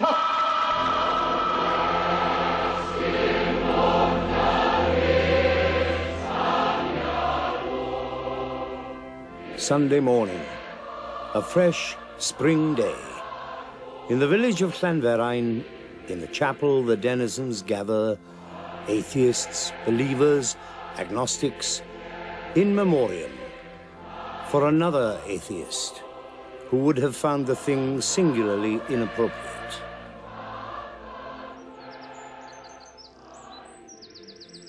And outside he stands, unshaven, unwashed, unkempt.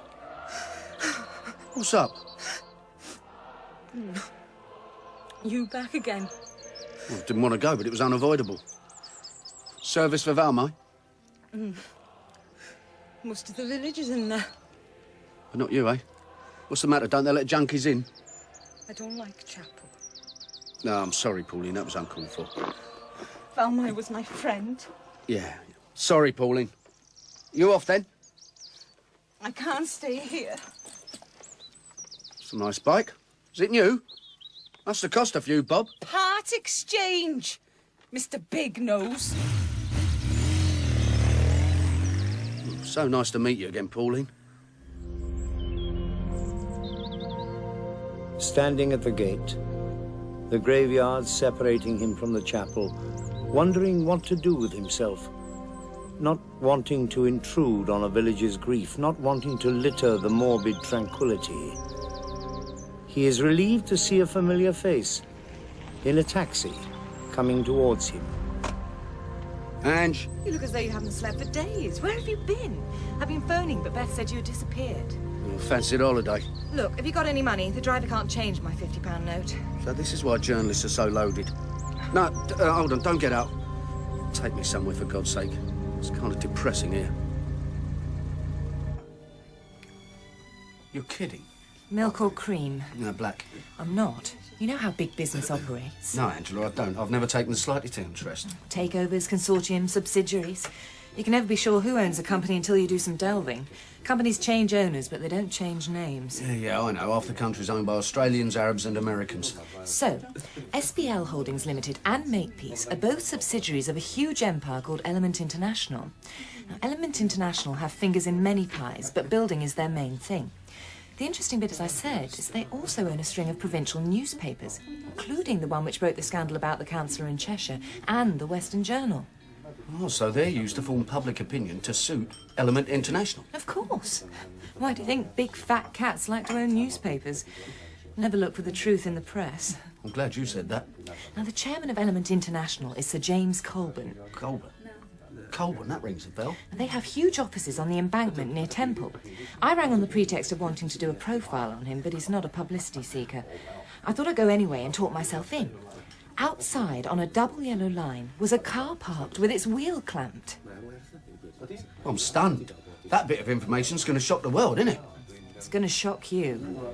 An F-Reg green Mercedes with a man wearing glasses and a man with a pockmarked face standing beside it, looking well pissed off. Milkie. Milkie. Evening, all. It's morning. No, a little joke. Mind how you go. No one seemed to know where you were. Thought you had gone for good. How gratifying to know that everyone's concerned for my welfare. This is Gordon, local Bobby. Val's next door. No, never mind all that. Gordon, Angela. Hello. I checked out that registration number for you. The phone tappers, yes? And? I punched it into the computer, but there's a Home Office block on it. Which means? The car's official. What sort of official? Special branch to perm anyone from a dozen. Well, it could be, but... No, thanks, Gordon. But I've already come to that conclusion. It's as far as I can go, if it's official. No, don't worry about it. Predictable. When people claim their kitchen is really clean, pristine and hygienic, all you've got to do is look behind the cooker to find the filth congealing there. You what? Oh, don't take any notice. I was in me Fanny Craddock mode.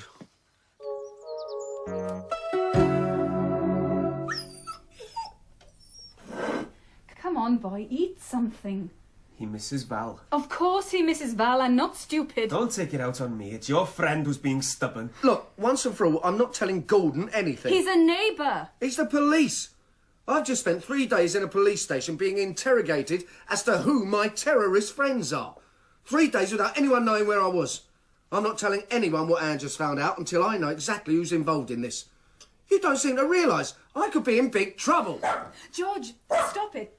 George, please don't shout. He's saying the police are involved in a cover-up. Ange, I don't know.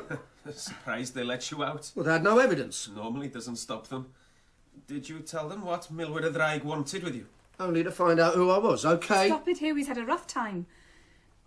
Anyone want more coffee? I'll do it. No, I'll have a scotch.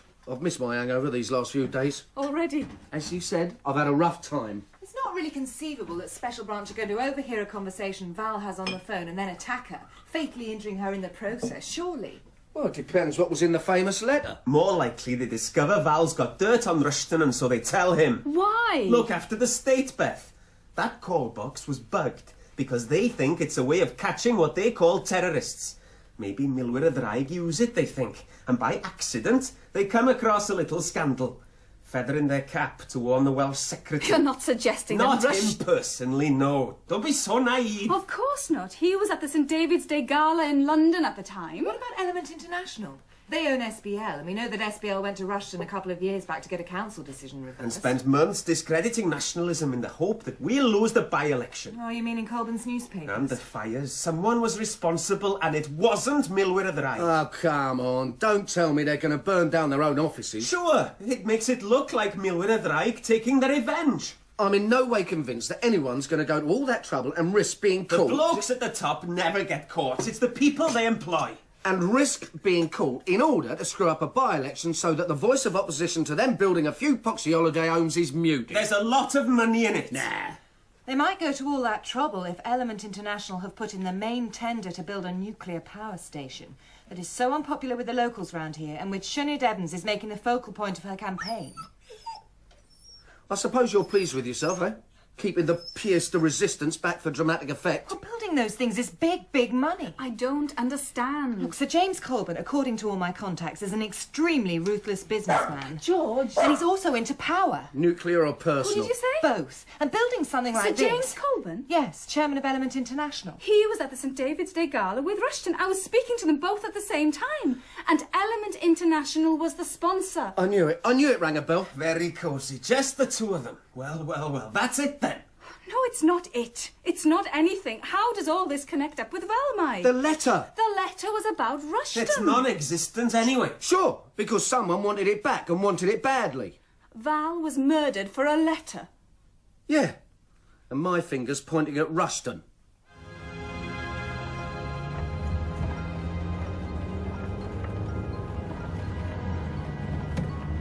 A car rattling down rural roads in the rain. Inside, the Englishman and the journalist from London. Thin, rarely used roads leading them to the home of Edward Piercy, editor of the Western Journal. The concerned voice of North Wales. I think this car needs a service. Do me a favour, it wasn't my fault it took a dive into a ditch. So what am I supposed to say to this man? Well, I don't know. Talk some journalese. Get to know his attitude. One newspaper hack to another, all that garbage. If he's not rampantly anti-Welsh and the newspaper is, that says a lot about Colburn since he owns the paper. And if Colburn actually burnt down his own offices, which I find a bit iffy, it would be interesting to find out if Piercy was in on it. Oh, so I say, excuse me, Mr. Piercy, but were you part of a conspiracy to burn down your own offices? You're a journalist. You know how to fight dirty. No, that must be it up there. Llanbryn. Turn right, up a steep hill, the road only wide enough for one vehicle, over one cattle grid, then another. Not many of those in London. Not much call for them in Charing Cross Road. Something bugging you? In a manner of speaking. Well, speak your mind. OK, Ange. So you say Plaid Cymru are the only party to oppose in any passionate way this nuclear power station? It's a sticky issue, isn't it? Is it? With environmentalists. Because if you don't have nuclear power, you burn fossil fuels. And these days, we're all paranoid about pollution in the ozone layer. Yeah, sure, yeah. But the point I'm trying to make... Look, if Colburn and his merry men are being agents provocateurs in order to discredit nationalism and influence an election result, I mean, so what? Well, it makes no odds who wins the seat. Colburn will build his nuclear power station if the government says he can. Whatever a poxy MP, nationalist or otherwise, says. No, you missed the point. Look, the highest profile for voicing dissent and discontent is the House of Commons. Whatever said there gets reported. A vociferous politician can help swell a campaign. Now, if Evans wins the seat, she could be a pain in the arse for Colburn. And if she learns of any impropriety, she'll use parliamentary privilege to point it out. Now, she can make more trouble for someone like Colburn inside Parliament than out of it, and that can threaten his ambitions. Sounds like my kind of gal. I can't testify as to the quality of her chest. Yeah, well, she seems very slight, but, well, you used the word. Quality, not quantity. I was being ironic. And I was winding you up. You still married? As I was 3 days ago, yes. Well, I hope he appreciates the quality of yours. I think you... Look. Now, this is it, La Casa. Casa? Oh, how cute. In Wales? La Casa's Pierce's house, yeah? Phew, makes the Palace of Versailles look like a 2 up, 2 down. Well, if you do a rich man's dirty work. Driveway's as long as the M1. I'll park in... Oh, hang on. There's someone coming out. Pull over. Oh, come on. There's plenty of room. Oh, my sweet Aunt Fanny. How are we going to get out of this one? This is Mr. Pierce's palace, or house, is it? Out. I thought you'd never ask. You stay here, Ange. Slip gracefully into the driving seat and reverse like the clappers if there's any aggro. What, matey, are you nosing around for? Investigating. Insurance. The fire at Mr. Pierce's office. My company. Insurance? Yeah, insurance. Fidel. Fidel? No, that's all right. There's nothing wrong with the car. I don't need a spanner that size. Fidel, fix his main beam for him. Oh, God, that's my headlight. And that's the other one. There's an insurance claim to investigate. We've warned you once already. Next time you'll be investing in dentures. Now steer clear. Sharon's car. That green Mercedes is becoming symbolic of all the bad karma stored in my life force. What? I must have done something really naughty in my previous life. Remember their reg number. I must check with Sioned. I don't think we need bother Piercy now. No, we've got our answer. Besides, I couldn't possibly go looking like this. And what have they done these last 11 years? Decimated the NHS. Introduced this iniquitous and regressive poll tax. Ruined our education system. And, despite their claims, increased state control. And then there's Plaid Cymru. How can you take seriously a political party which has a group of terrorists claiming allegiance? Ladies and gentlemen, Labour is the only party that cares for the community. Small hall, town of Aberenin, near the village of Llanferrain. He waits for Beth to come back from Bangor Station, and as he does so, listens to an electoral address, the voice droning on. Oh, shut up. You're droning on. Oh, and who rattled your cage? It may have escaped your notice, but I do have a few problems. The principal one being that my physical welfare is being threatened. I've been run into a ditch, been wined and dined by the special branch, and now the Formula One driver who sent me into aforementioned ditch is threatening to take my dentist out of retirement. Time to get out? Well, I would. But? There's Beth. It's not a game of tiddlywinks. I never played tiddlywinks. I was into poker by the time I was 4. Labour is the party, ladies and gentlemen, who will see to it that your children get a decent education. Look at the way the Tories have tried their utmost to destroy the local education system. God, this is depressing. And he gets up and walks out.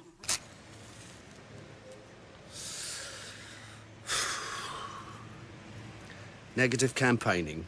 Politicians can seriously damage your health. If Colborne was responsible for the fires, who actually lit the flames? Your friends in the green car? Fidel and his mate? No, they're big blokes. The person seen running from the newspaper offices was small. Eyewitnesses. But would someone burn down their own property, though? It's been done before. For the insurance. Burn down your house and say Milwira Draig did it. Yeah, poor old much-maligned Milwira Draig. Milkie? She get the train all right? She did. If her editor takes on the story, there could be a big scandal up here, no? If? I checked with Sioned. The registration number was the same. Is the car full of hecklers? Mm-hmm. Are we surprised or are we surprised? You didn't tell her why you asked? No. Good girl. Woman. Don't want to go confusing people at this juncture. I just wish I knew how that runt Rushton was involved. Yeah. Do I detect a bit more defiance from the once compliant actress? Shut up. Gordon Bennett. How do the Welsh Tourist Board sell this, eh? Oh, stop it. Touchy. I wish we could open a window. Is it always like this here? Of course, it never rains in London. Oh, I don't know. Never left the pub long enough to find out. Oh, how long are they going to be? The AA never give you a precise time. Is this a Welsh car by any chance? Oh, don't be funny. At least this one's not in a garage. Yeah, well, it will be once the AA have got here. Your brother should look after it better. Oh, it's freezing in this country. Stuck halfway up a mountain in the pitch dark, in the middle of nowhere. How is it the English are always trying to put down the Welsh?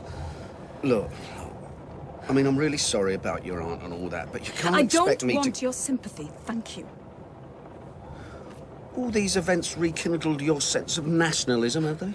You use that word pejoratively. What's wrong with a love of your country? I thought you weren't into all that partisan stuff.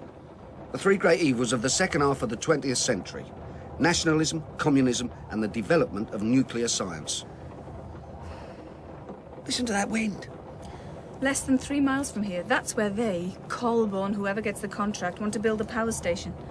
Maybe your soldiers of the Dragon can burn it out. You're in favour of them, really, aren't you? I don't know. Not like some people. But he was right, wasn't he? It wasn't them. Nothing's certain yet. How would you feel if you were Welsh? I don't believe in violence. Come on, the state endorses violence. Well, there's no reason why I should. What on earth's happened to the apolitical actress of yesteryear? I turn my back sometimes, and I shouldn't. Look what's happened to you over the past few days. That's showbiz, folks. Special Branch CID are always raiding people's houses at dawn, dragging them in, accusing them of collusion with terrorists, just because they happen to be a member of some Welsh organisation or other. And police behaviour is a reflection of the state. Oh, I see. So if Plaid Cymru ran the country, the police would all be smiles and love, would they? Come on. Patience. Lloyd George is on his own. He hasn't been fed all day. Val was devoted to him. You know, I've never been to Wales before. I hitchhiked to India and back in the early 70s, but I've never been to Wales. I thought it was all clichés. Well, you do if you haven't been somewhere, don't you? You think of it all as a bundle of clichés. Everyone sang Men of Harlech like Harry Seacombe. They played rugby like Gareth Edwards and spoke like Gladys Pugh in IDI and said, "Oh, indeed, a goodness boy, oh," like Owen Glendower. And Shakespeare. Henry IV, I think. Oh, I can't remember which part. And all mountains and butlins. My schoolmates used to go to Fweli for their summer holidays. It's pronounced Pwllheli. Is that a fact? Indeed, a goodness boy, innit? You've got a strange way of chatting someone up, you know. That's why you like me so much.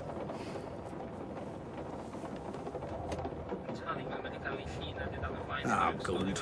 Gobbledygook. Getting back to matters in hand. The soldiers of the Red Dragon, or the three I met, one of them I know. She, and I'm sure it is a she, never speaks. My money's on Pauline. But I don't know how I can ascertain that unless I threaten to beat her brains out. And you don't believe in violence? No. Besides, she might set light to my pecker. It couldn't be Pauline. Well, how can you be so sure? Pauline hasn't got the nerve. Ask Hugh, he'll tell you. Was she dead close to Valmai? Not that I know of. Why? Well, she was crying outside the chapel. Valmai used to annoy her by nagging about dope. They weren't very close. She had a new motorbike. I know. That's peddling drugs. I reckon she's on heroin now. You can see it in her eyes. Pity she didn't have a lisp. What? She's madly in love with Hugh, you know. You can see that in her eyes. Pauline doesn't give a damn about anything. Except, it would seem, Valmai. Maybe. I feel sorry for her. She doesn't have much to live for. You don't fancy some company tonight, do you? I'm getting awfully fed up with Rhys's pub. Tell me something. Why were you in prison? Oh, look! What's that I see in the mirror? Could it be a yellow flashing light, eh? Hooray! We're saved! The US 7th Cavalry are here. Now you can feed your dog. What's the panic, Beth? It's 1 o'clock in the morning. Indeed it is. And from Valmai's house she summoned her brother from his bed, and the Englishman from his morose late-night residence drink in the Red Lion. For inadvertently, through the dog that mourns its mistress, the hungry dog that needed feeding, she has discovered something further. What? In his biscuit tin, in the dog's biscuit tin. Show me.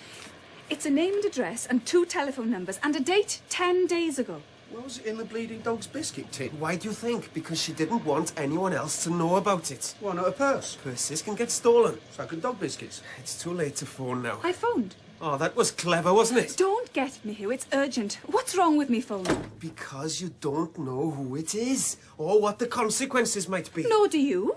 Anyway, I do know who it is. It's a Rachel Cunningham, 12 Lisa Ware in Pen Bryn. Where's that? 20 miles from here. What happened when you phoned? That one's a Cardiff number. It was an answering machine, something like, "This is Rachel, I've gone away for a bit, but please leave a message," etc., etc. Did you? No. Well, that's a relief. Who? What about the other number? A woman answered. She said she'd never heard of a Rachel Cunningham. I thought I'd dialed the wrong number, so I tried again. Same woman, again denying knowing a Rachel. But then she asked who was calling, which is interesting. Why? Well, because if it's a wrong number, you don't usually bother with who the caller is. And you told her? No, I didn't. Will you shut up? We'll go there tomorrow, then. I fancy seeing a bit more of the countryside. We've run out of cars. We'll hire one. The village of Pen Bryn. Number 12, Lisa Ware, lies on the single main road of a busy village through which traffic hurries to more significant places. Bethan Williams waits at the door, but there is no response.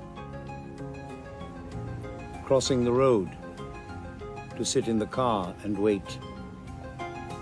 And with her companion watching the red door with the number 12 on its face painted in black. This is a double yellow line. See any wardens? I'm not fouling up the traffic. What's the problem? If she lives in Cardiff, what's she doing up here at an address whose occupant claims not to know her? Good thinking, Batman. Woman. Maybe she doesn't know her. Maybe we've read Val's note wrong. She knows her. The tone of her voice was very edgy, not a very good actress. I was at a play once. At school. Mother Courage and Her Children. Do you know it? Yes. I was Catherine, Mother Courage's daughter. I see. Weren't the girls good enough? It was an all-boys school. Catherine gets shot banging a drum trying to warn the village the soldiers are coming. It was great, because I didn't have to learn any lines. She was dumb. Typecasting. That's the first witty thing you've said all week. I suppose this is a perfect opportunity to tell you of my problem, since we might be here all night. Concerning me? Yeah.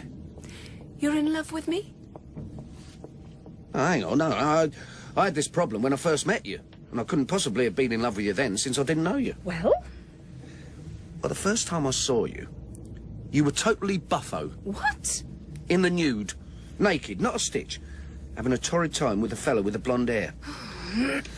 No, the thing is, every time I look at you, I can't help thinking that me and half the rest of the world have...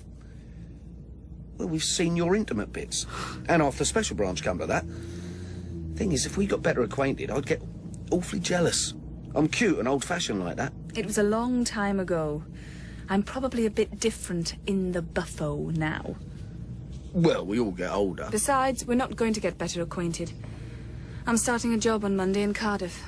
Well, just when it's getting exciting. I'm not paid to play Miss Marple, and I want to be working right now. I've had enough. Look, doesn't it scare you just a bit? Why don't you just disappear and leave it to the police? What does Hugh do for a living? I've never asked. He makes and sells leather goods to tourists mainly. With his friends, Dewi and Sian. You've not met them yet. Oh, that explains all the handbags in his house. I thought there was something wrong with him. Oh, God. No, it was a joke.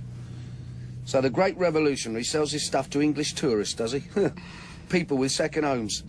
Oh, consistency. Wherefore art thou? There's something I don't understand. What? A woman of your intellect? No, hang on, look. I'll go. I'm a woman. I won't intimidate her so much. Across the road, number 12, a small, petite woman, no more than 5'2", and not much older than 25, scrabbles in her bag for a key and is about to open the door when... Excuse me, Rachel Cunningham? The petite woman turns. The face is pale, drawn. the timid eyes searching for the voice that called her name. Rachel? It is Rachel, isn't it? And she catches the eye of the celebrated actress approaching, breathes deep and turns and runs. Hey! Won't intimidate her so much. Oh, yeah. Bystanders and afternoon shoppers, young children returning home from school, step aside and stand aghast as the piece of theatre unfolds. The small woman turns, panic in her eyes. Bearing down on her, an actress she recognizes struggling in high heels, and further away, a man she doesn't. Searching for a way through the traffic, she dashes across the road, followed by the woman who called her name when... Beth, look out! Oh, God. Oh, no. Oh, no!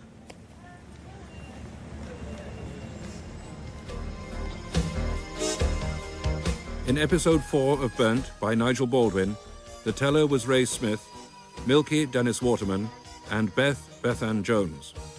The special branch men were Michael Povey, Chris Durnall, and Terry Dauncey. Pauline was Eluned Jones, Angela Tara Dominick, and Hugh Richard Elfyn. Original music was by Laurie Scott Baker. Burnt is directed in Wales by Jane Dauncey. And next time, Milkie tries to find out how far the political corruption goes. But can he deal with the consequences?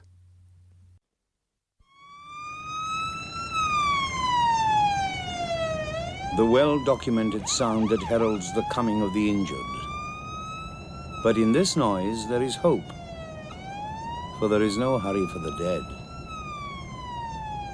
The woman lies unconscious, substantial bleeding from twisted limbs, and the driver of the van that hit her sits paralyzed with shock, stunned that anyone could run directly into his path. Burnt by Nigel Baldwin, with Dennis Waterman as Milkie.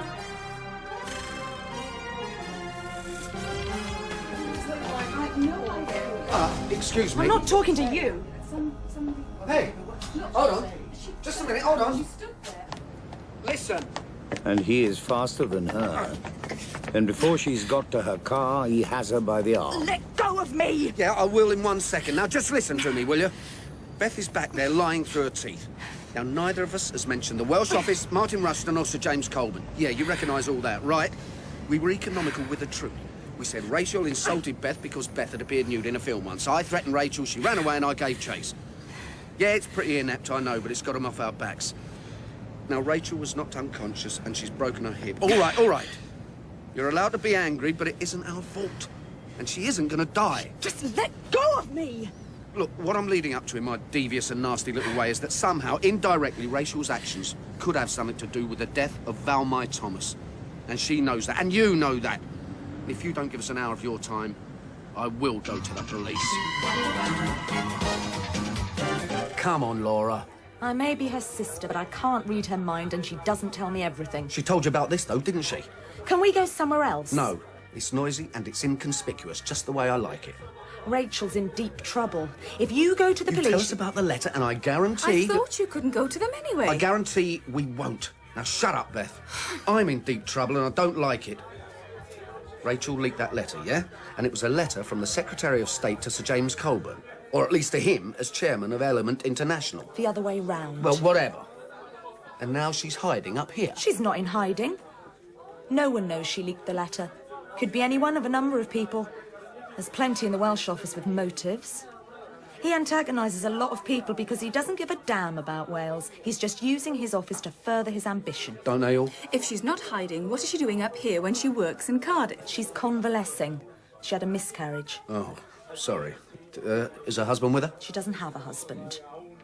Sorry again. I'm old-fashioned, you see. Boyfriend, then. She doesn't have a boyfriend. After she was hit, I picked up her bag. The contents were all over the place. There was an invoice from the Well Church Clinic. It's a private hospital. Lots of women go there for abortions. Stop biting your lip, Laura. We've given you a guarantee. We won't compound Rachel's problems, but Beth's aunt has been murdered, and no one seems too desperately bothered to find out why. She recognised Beth. Most people who watch television or go to the pictures do. That's why she ran. She knew you must have come here to ask about Valmai. Don't hedge. Rushton's not so smart. Before he dropped Rachel, he should have got rid of his private correspondence. Dropped? She was his mistress. From a week after he started at the Welsh office. Rachel's been working there since university, where, incidentally, she was known as something of a radical. So what's she doing climbing into the jockstrap of a cabinet minister? Rachel's as ambitious as Rushton. That overrides things like politics and patriotism, don't you think? Rushton had been promising to leave his wife and set up home with her, but kept delaying because, well, scandal and political ambitions aren't the best of bedfellows. When Rachel got pregnant, he reneged and tried to persuade her to get rid of it. Which she did? Under duress. How do you mean? She became hysterical when Rushton backed down. The idea of being the second wife of a cabinet minister rather appealed to her. If he didn't keep his promise, she said she was going to the press. Nice, juicy scandal to screw up his ambitions. Rushton placated her and said he would keep his word, just give him time. Rachel was happier. 2 days later, in the middle of the night, she got a visit from 2 men. In a green Mercedes? What? No, nothing. Go on. They threatened all sorts of terrible things. Horrible things. Perverted. Sexual. One of them produced a knife, hinting that he'd cut off... Terminate the pregnancy, they said. We'll pay for it, and we'll make sure you have a nice, well-paid job afterwards. Can you imagine how scared she was? I can't believe Rushton would do anything This like... isn't Rushton, this is Colburn. What? Colburn's thugs. Colburn's got Rushton in his pocket, vis-à-vis SBL. Maybe Rushton doesn't even know. Colburn can't have Rushton resigning through a scandal, can he? There's a nuclear power station to be built, and Rushton can bring influence to bear. If she was so scared, if Rachel was so scared, why did she leak the letter? Rachel may be frightened, but she's pretty gutsy. And once she'd been jilted, she mysteriously reacquired her Republican tendencies. And giving the letter to Valmai rather than direct to the press makes it less likely that they would ever have found out who the source was. Did Rachel know Valmai? Not personally, but she knew of her. And the $64,000 question. Sorry? What was in the letter? I told you. She didn't tell me everything. She was too upset about going into hospital. Well, what did she tell you? Nothing terribly significant. Just that if that company, that building company, what did you say it was? SBL Holdings, Makepeace, Element International. Element International, yes. That if they got the contract for the power station, they would contract out the design and building of the cooling system to a firm called Tennant Gilpin. Come again? Tennant Gilpin. Are you sure? Pretty sure. She was running round the kitchen the day before her termination with half a bottle of gin inside her, laughing hysterically and shouting Tennant Gilpin, TG, TG, and making obscene gestures.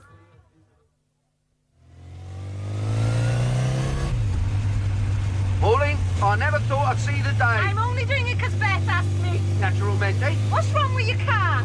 It's ill, and it's not mine. Well, taxi then. Come in, hurry. You trying to get a taxi in less than an hour round here? You had to hire your car yesterday. Woo! Don't miss a trick, do you? Beth's taking it to Cardiff. She's working down there. There you go. Here's your helmet. Are you coming back? Oh, Pauline, would you miss me? Bethan interested, does she? Would you like me to come back, Pauline? I don't care. Milkie. Stupid name. The train's due in 10 minutes. And I love you too. You little terrorist, you. And for those passengers wanting breakfast, will you please make your way to the restaurant car now?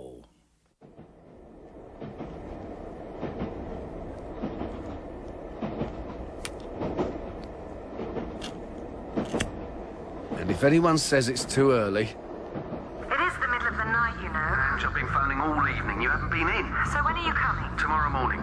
Just get that journalistic brain of yours working. Who did you say? Tennant Gilpin, something like that anyway. You're saying in effect that this letter could have been a straight bribe? Well, if Rushton is a director of Tennant Gilpin or in any way connected, yeah.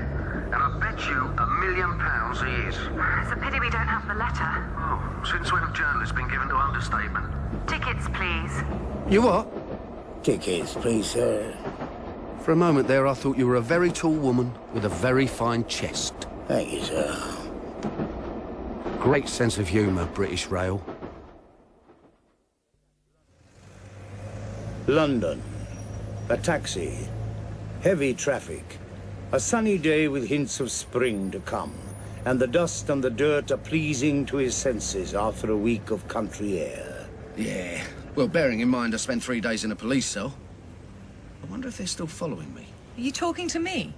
Oh, I've missed this. What? A good old London traffic jam. Choking on the fumes in Gower Street. So romantic. And thousands of people. And noise. I couldn't work out for ages what was missing up there. Lack of noise. I couldn't sleep because it was so quiet. And the fact that you can walk all day without seeing another person is terrifying. City boy.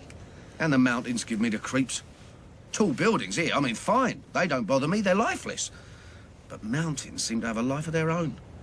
Particularly when it gets dark. Can we ditch the travelogue? I've got to get out in a minute. Get out? We're not moving. All right, then, so? I did the research this morning. It's not difficult, that sort of stuff. And? Do you want the bad news first, or the bad news? Oh, go on, Ange. Straight between the eyes, I'm a man. You owe me £1 million. Why? Rushton is not on the board of Tenant Gilpin, and as far as I can see, is in no way connected with it. I was so certain. This is a list of directors. Not a Rushton to be seen. Not a name beginning with R, in fact. Well, maybe one of these is a mate of his. It would take ages to dig into all those backgrounds. And if it turned out that one of these gentlemen once played golf with Rushton, so what? That's not a crime. It doesn't add up. Oh, my, your deductions are razor sharp. All right, I haven't had a drink yet. Well, much. It's hardly jobs for the boys, is it? I mean, why should Colburn write to Rushton about a firm Rushton has got nothing to do with? Maybe Laura Cunningham got the name wrong. No. Sad. If he was a director or chairman, then the excrement would hit the fan, as they say. A minister filling his piggy bank by way of a government contract to build a wildly unpopular nuclear power station. Oh, my life is a litany of missed opportunities. I find it amazing that you can hold political office and be a director of a company that could benefit from you holding that office. Except in Rushton's case, he's not. Then what was Val so excited about when she first got in touch with you? I haven't the faintest, except it was about Rushton. He's ambitious, yes? You know any politicians that aren't? Yeah, fortunately, I don't know many politicians. He's got the golden pathway at his feet. He's reasonably young, one of the Prime Minister's pets. Could be in that office himself one day if he keeps on the sunny side of the street. So a sniff of a scandal. He must be relieved that Rachel Cunningham's off his back, whether he had anything to do with it or not. Oh, look, this is ridiculous. Come on, pay the man, we'll walk. You've got to keep digging, Ange. There's definitely something here. I know that. I haven't just left kindergarten. But there's no evidence, and you can't publish without facts.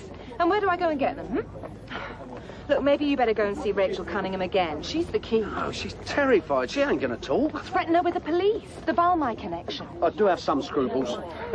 Perhaps I should have a go. Oh, come on. Where is she? She's an innocent. And she's just been knocked senseless because I chased her down a street. She's had her for life wrecked already. I mean, do you want to finish the job? In the pursuit of truth. That old chestnut. A good story, you mean? She was brave enough to pass the letter on to Valmai. Yeah, so long as she remained anonymous. You want to tell me where Rachel is? Then I don't see what else you expect me to do. Angela. Look, I've got to get some sleep. I'm working through the night tonight. You can ring me if you want. Sorry to waste your valuable time. See you around. Maybe. Never know your luck.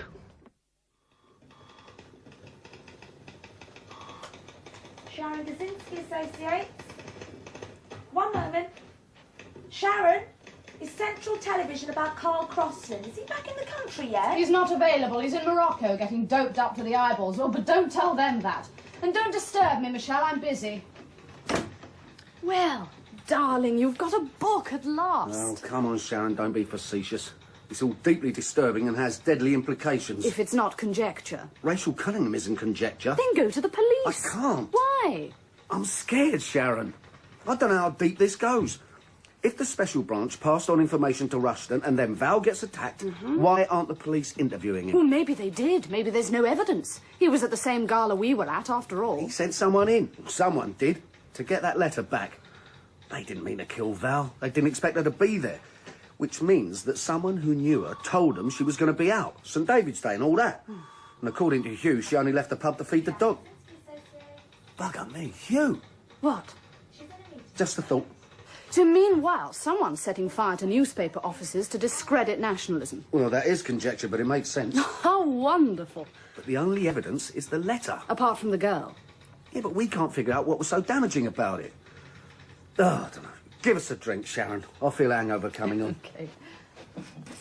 I'm sorry about your car. Oh, that's all right. It's tax deductible. Now, darling, do you need any more cash to be going on with? I don't know. I don't know what else to do. Oh, Milkie, it's terribly exciting. You've got to carry on. Think of it all as research.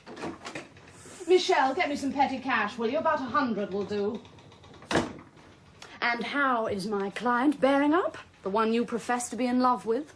What? The very beautiful Bethan Davis. Beth, oh, she's all right under the circumstances. Her brother's Bethan Davis? Mm-hmm. I thought her name was Williams. Oh, that's her married name, darling. Though she actually got divorced some years ago. Married at drama school. Far too young. Anyway, she used Williams as her stage name, and that's how it stayed. What's the matter? You look as though you've seen a ghost. Sharon, you are a genius. Oh. See you later. Oh, Milkie, where the hell are you going? We could talk in the office, you know. There is rather less frenetic activity. Well, Lonely Bay's fine. I prefer it down here. I'm getting paranoid, Ange. Maybe your editor's in on the conspiracy too. He isn't here. It is 2 o'clock in the morning. Finished your story? Uh-huh. It wasn't about Wales, was it? Rushton, Colburn, or Soldiers of the Red Dragon? I love London at night. It's so alive. Was it? I need facts, Milkie. You can't publish without facts. Basic rule of journalism. Ha ha! You know something's going on. I haven't got any facts. Valmai was one source, Rachel Cunningham's the other. One's dead and the other won't talk. End of story. You have now? Have you been drinking? Yeah, I've had a drink, yeah. Several, actually. But it doesn't alter the fact, one of those little things you're so keen on, it does not alter the fact that Martin Rushton, Secretary of State for Wales, is married to Anne Carter. So? What's that got to do with the price of fish, she asks herself? Anne Nicola Carter. Maiden name. I'm still not sure what you're on about. Read your own research. That list of directors. You assumed they were all men. Even you. A career woman armed with feminist cliches are brainwashed into thinking men run this country. If one of these gentlemen, you said, the chairman, or should I say chairwoman, is A.N. Carter. The company is in Rushton's wife's name. Now write your story. You don't understand, do you? I can't. So, Rushton's wife is a director of a company, a construction company. So what? Look, this is not a bunch of holiday homes we're talking about. This is a nuclear power station. I said, so what? The evidence is the letter. The letter doesn't exist. Without that, all Rachel Cunningham, it's all just malicious rumours. And even if she does talk, it's only her word against the word of a cabinet minister. There's no evidence there either. There's no child. It's all just paranoid conjecture of Welsh radicals or nationalists. What's got into you? Quick, move out the way. I said... We have to have evidence. No, that's never stopped the press before. I know of cases where the gutter snipes have hounded, say, well, a vicar to suicide for alleged sexual improprieties. Some poor bugger who kills himself because he can't bear the shame. And then the allegations turn out to be false. Or Councillor Colin Roberts in Cheshire, for that matter. The average Joe on the street, maybe. But people with real power, and Rushton has real power, you can guarantee the government will back him, if only to protect their own interests. People like that will throw everything at us. Colburn and Rushton are buddies. They've been seen together. I've seen them together. So what? Whose side are you on? Someone got you since this morning. Oh, come on. You were really keen to get this story. Now, someone followed me from Wales to nobble you. This isn't a Bogart and Bacall movie. Here she is. Not everybody. Here she is. Another lackey of the establishment. They're all crawling out now like maggots out of rotting wood. I hate your profession. I'm sorry. Damn it. Damn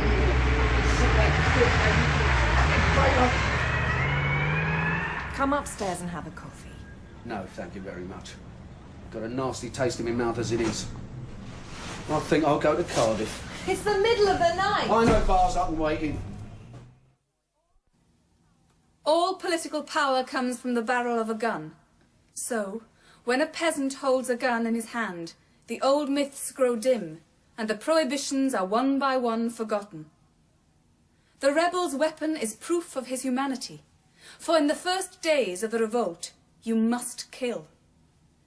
To shoot down a member of the ruling class is to kill 2 birds with 1 stone. To stone an oppressor and the man he oppresses at the same time. There remain a dead man and a free man. A dead man and a free man. And she fires. Bang. OK, lunch, pick it up at 2:15, please. Aren't you eating? I'm not hungry. What are you doing in Cardiff anyway? I had to pick up some leather. You look pretty rough. Too much sleep and not enough beer. Or vice versa, I can't remember. All political power comes from the barrel of a gun, eh?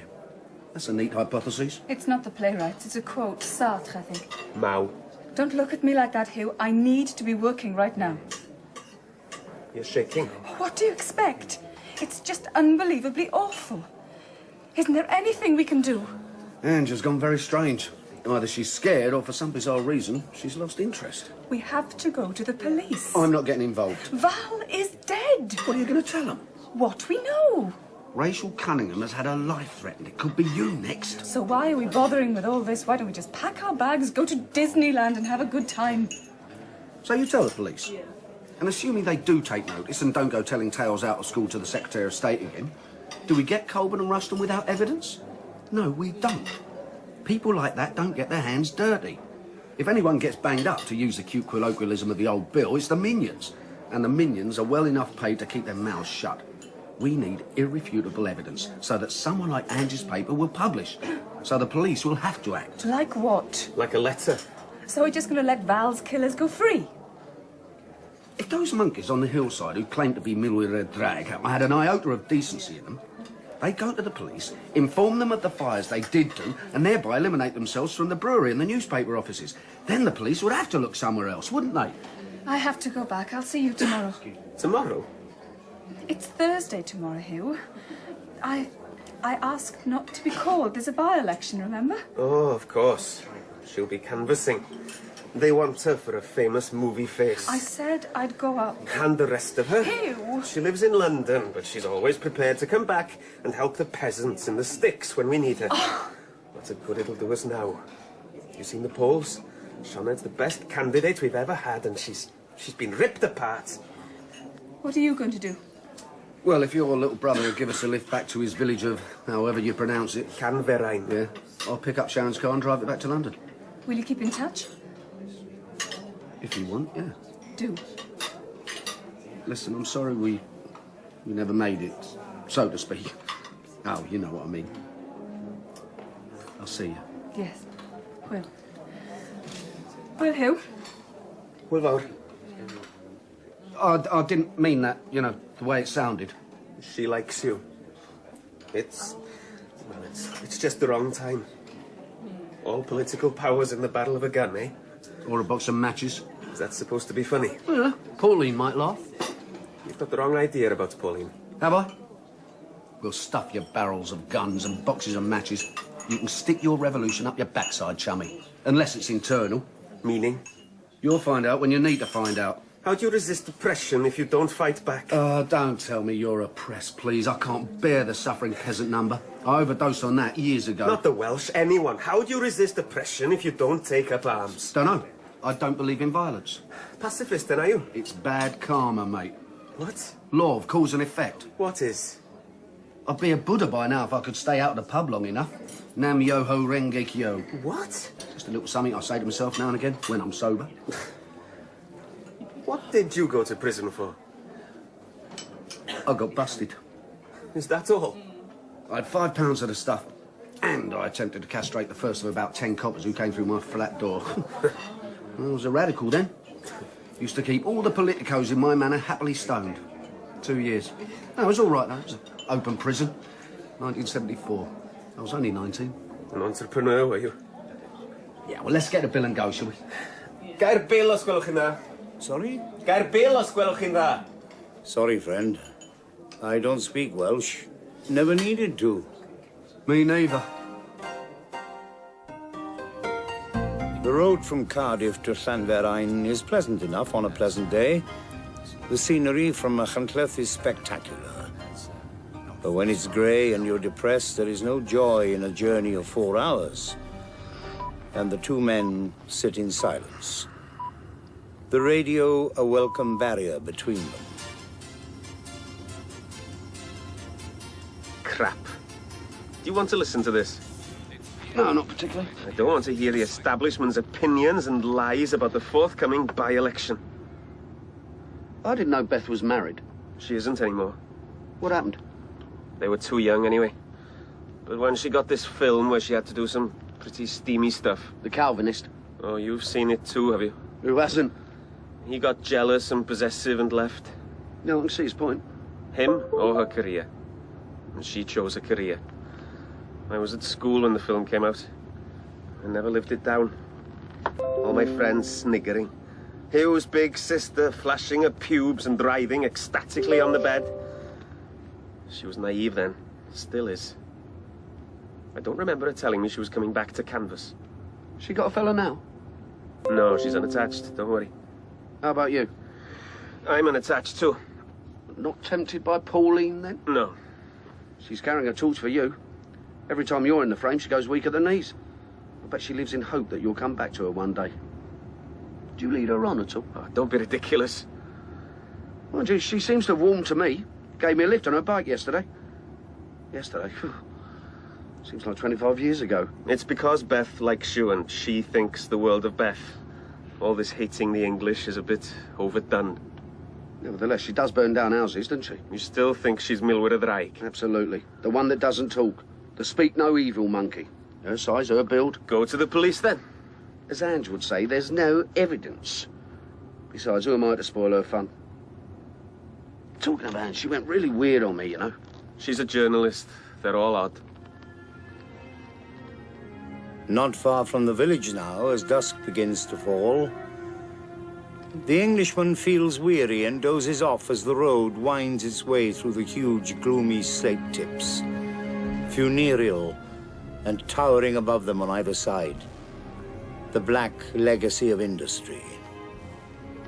Then, as the car breaks into a tight corner, his head is thrown back from resting on his chest, and opening his eyes, he sees 100 yards ahead. Slow down. What? Slow down or crawl. And excuse me while I disappear under the dashboard for a second. Well, what is it? That car parked up ahead on the right. Yeah? It's green, right? A green Mercedes. Yeah. Who's with it? Oh, hang on, let's get past. 2 men, one sitting at the wheel, and the other standing outside. One with glasses, the other with a pockmarked face, right? As far as I can tell, yes. Is that the car? Yes. Just pull over around the next corner. What for? Just do it, Hugh. Right. Now I think it's time for a bit of sightseeing.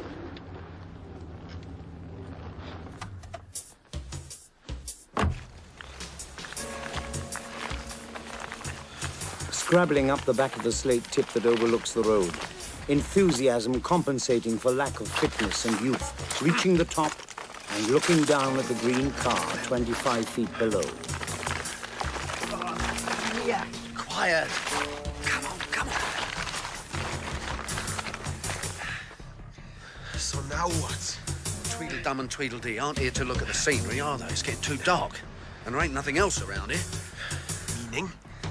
Oh, what are they doing sitting alone in a stationary car? I don't know. No, nor do I. But we're going to find out. Oh, it's starting to rain. Oh, bloody isn't all. God, the weather in this country. Oh, don't start. Well, I always forget to bring my umbrella, don't I? Oh, Gordon Bennett. For half an hour they watch below.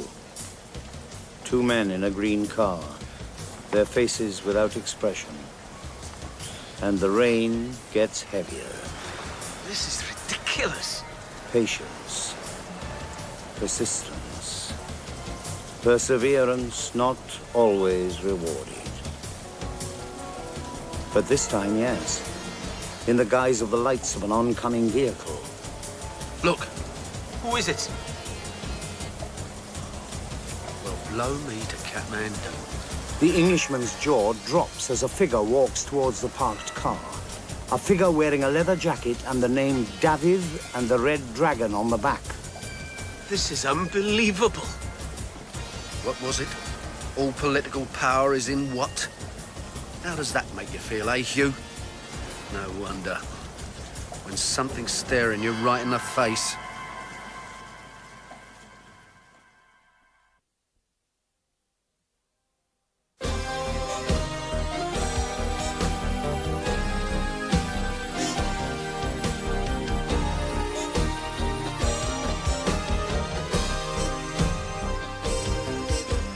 In episode 5 of Burnt by Nigel Baldwin, the teller was Rhys Smith, Milkie, Dennis Waterman, and Beth, Bethan Jones. Angela was Tara Dominick, Hugh, Richard Elfyn, and Sharon, Emma Gregory.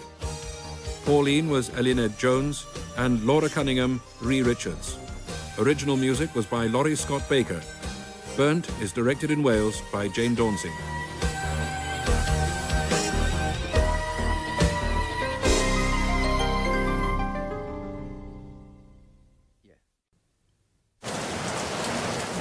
Rain on slate. A hill of the stuff, 25 feet high on the side of the road. From the top, 2 men look down on a green Mercedes car. In this, another 2 men. And a third person just arrived who stands outside, remonstrating and gesticulating wildly.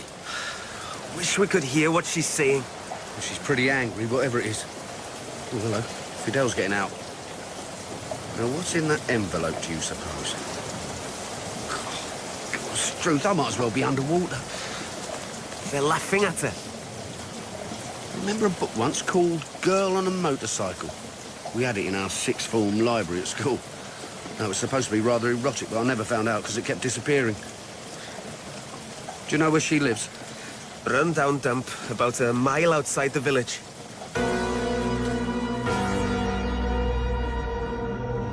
Burnt by Nigel Baldwin, with Dennis Waterman as Milkie.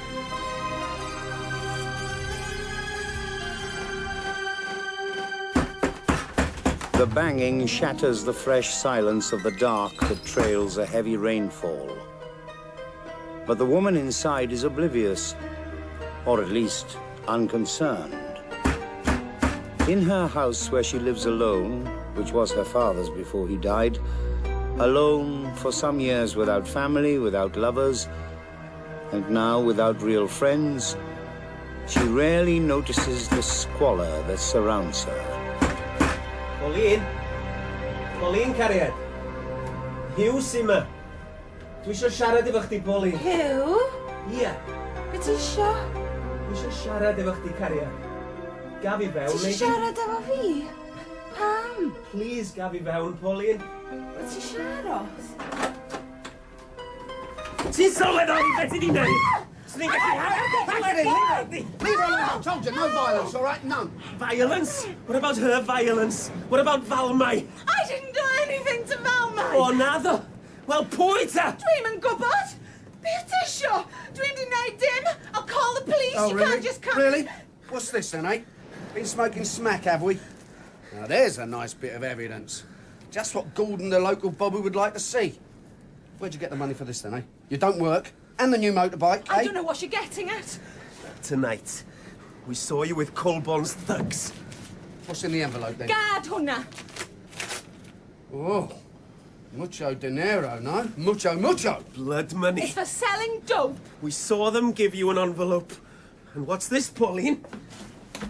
Leather jacket. Cymru am byth a Dafydd. I don't believe... Don't ni'n gallu dy blogol lad! Stop it, leave her! The famous leather jacket worn by the person seen running from the fire at the Western Journal. Okay, okay. Well? When did you start on the heroin, Pauline? You set fire to the brewery and the newspaper offices, yes? They paid you to? Why? Huh? Why you? Pam, Pauline? Deitha ni. Pam sy'n nhw'n neud ei hunan? Because I'm Welsh. So? If I was caught, then I was just one of these fanatics who misguidedly thinks that burning things down is patriotic. You know, a good nationalist. You couldn't even spell it.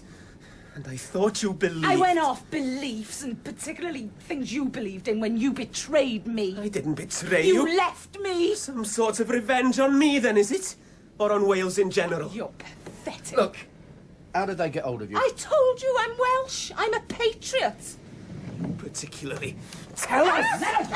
Get off! My dealer told them about me, that I needed the money, and I don't know how they knew him.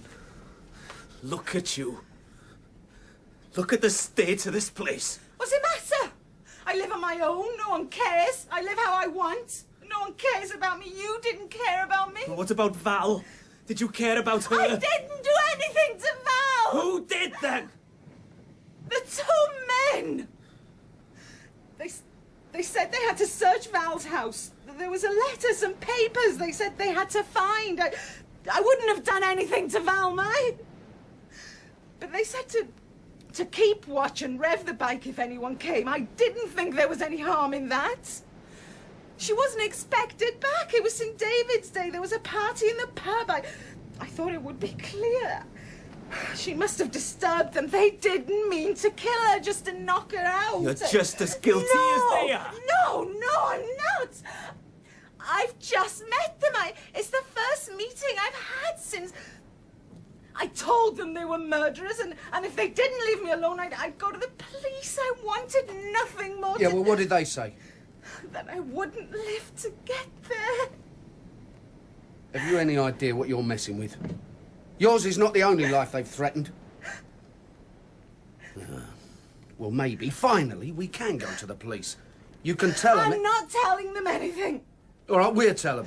Whatever I did for Wales. I did it for Wales, that's all. Well, we're going anyway. Come on, Hugh. Oh, wait a minute. There's something... I don't know. What do you mean you don't know? Ia, Hugh Davis. O ti isio fi fynd i'r heddlu? Be o ti isio fi ddeitha nhw? O ti isio fi ddeud y cwbl wrtha nhw? Allwn ni ddim mynd at yr heddlu, o ti'n gwybod yn iawn, allwn ni ddim. Ti'n poeni dim yn beth i'n neud. Poeni dim! Shut up! Well, what did she just say? What did she say? We can't go to the police. What do you mean we can't? Why not? Because we can't.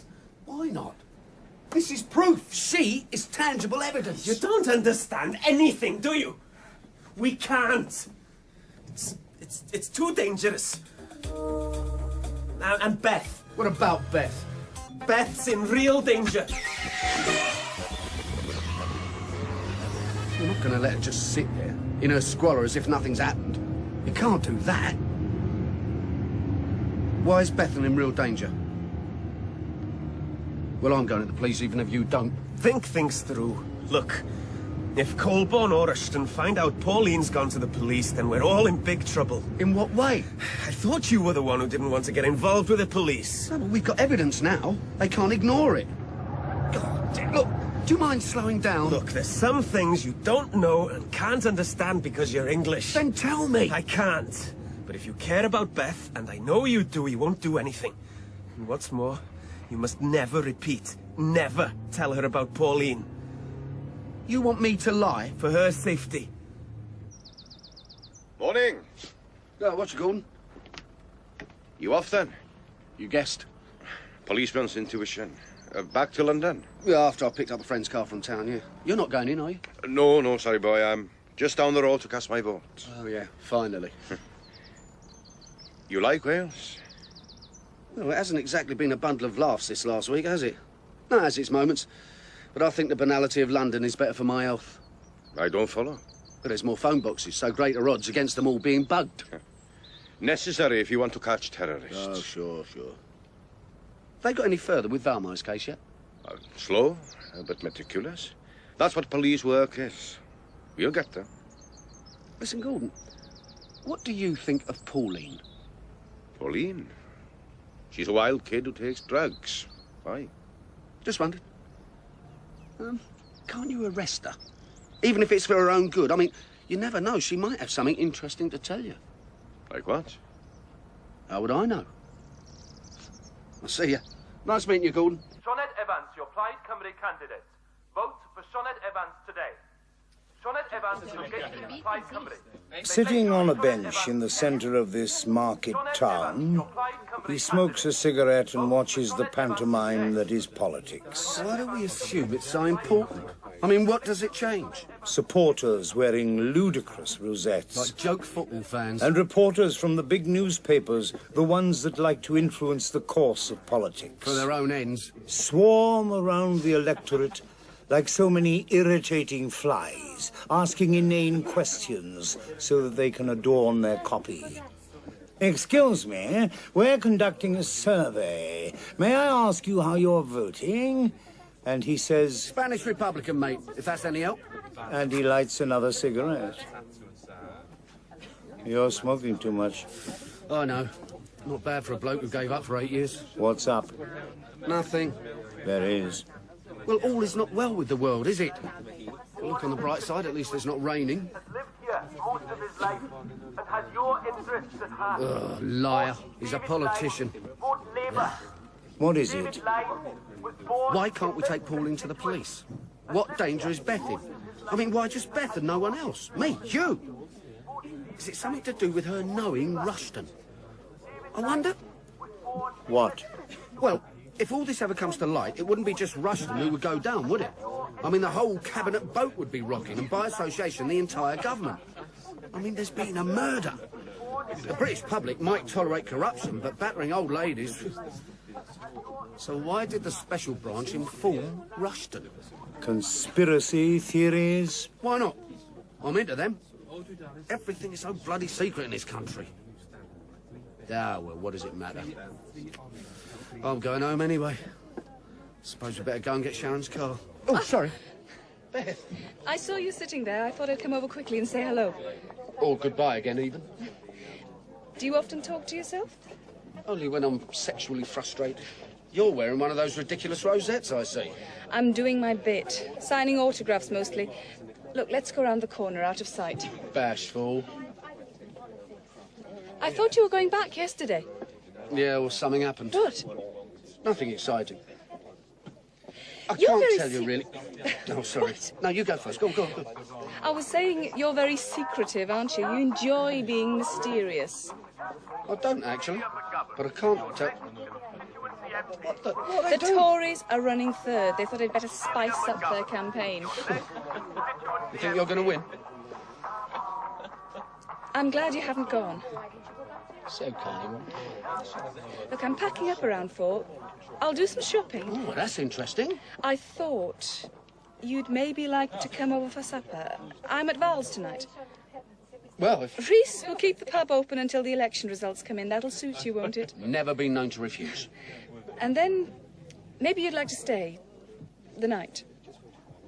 With you? You got someone else in mind? Not since Miss World got married. See you later then, about 8. And don't turn up half-cut. Beth? Yes? Last night when I was driving back with Hugh... Yes? Oh, nothing.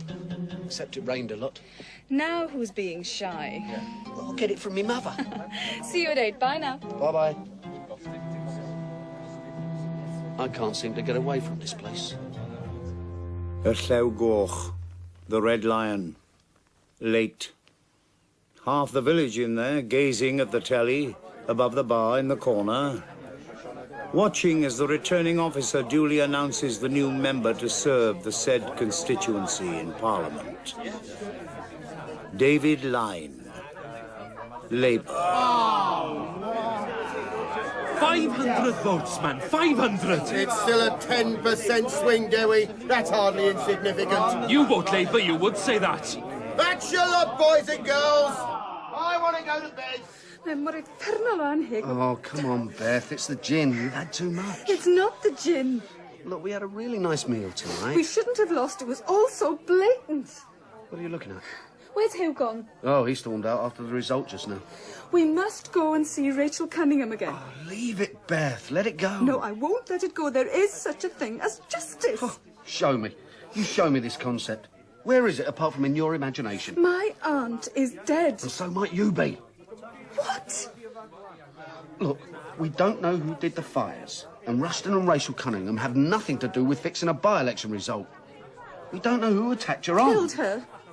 Killed her, then. What are you scared of? What's the matter with you? There was something bugging you all through supper. What was it? Are you keeping something from me? Are you? Not really. Is there any reason to think that you're in any danger? Why should I be? Well, you do know a few things. But as you keep pointing out, I can't prove anything. Yeah, I know.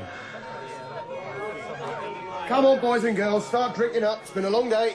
Is that the police, Rhys? No, fire, Beth. Where? No, do I? I'm in here. Come on, you reprobates. No, come on. Come on, Beth, let's go. Beth, come on, let's get out of here, shall we? Oh, yes, in Mauen. Oh, I'm sorry. Listen, can I buy you another one? What is it? You can't. He's closed. Well, tomorrow, then. Have you met Sharon and Dewi? They work with Hugh. Simone. Oh, yeah. Jolly pleased to meet you, I'm sure. He's a friend of mine from London. We know. Can't keep anything to yourselves up here, can you? Come on, Beth, let's go. Let's get out of here. Nice to meet you. I'm sorry about your drink and the election. What's going on?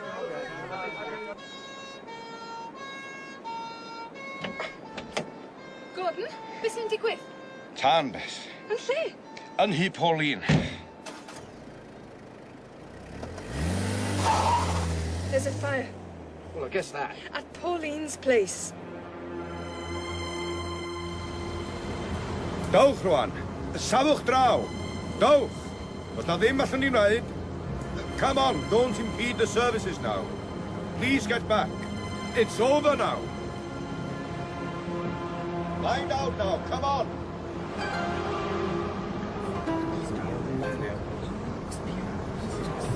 Indeed, the show is nearly over before the audience has gathered.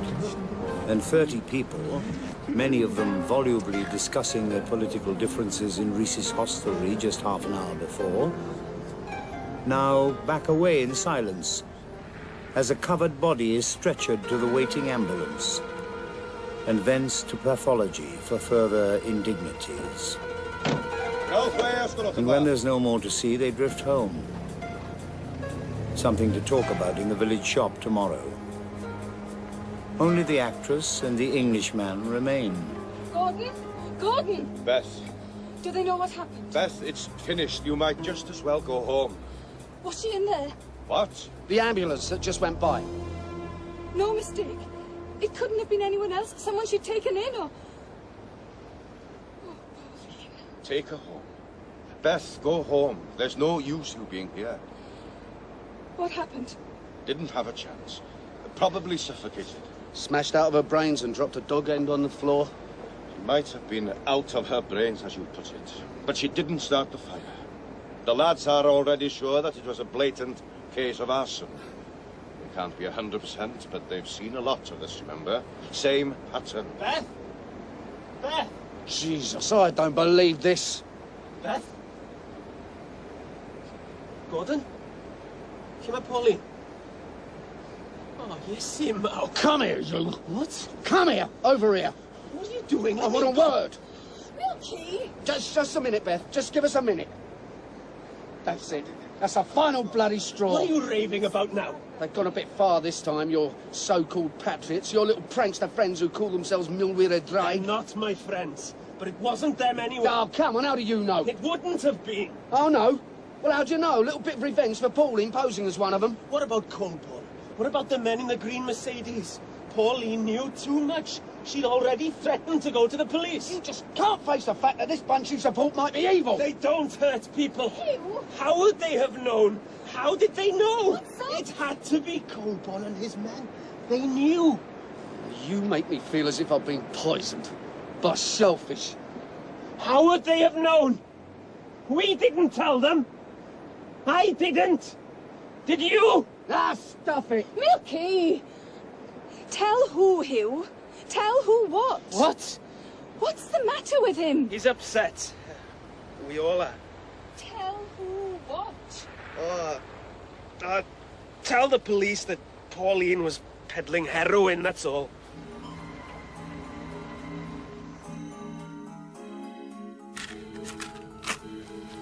Don't say a thing. I won't. I'll pack it in when I get to London. You really shouldn't be driving the amount you've had. I'm not driving it. I'm sitting in it. All night? Ain't much of it left, is there?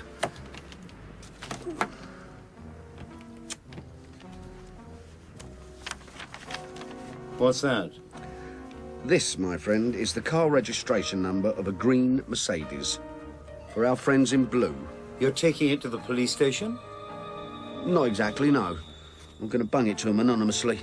Then they can do what they wish. And then, at least, I won't have this mob's identity on me conscience. And if nothing happens, well, it says volumes, doesn't it?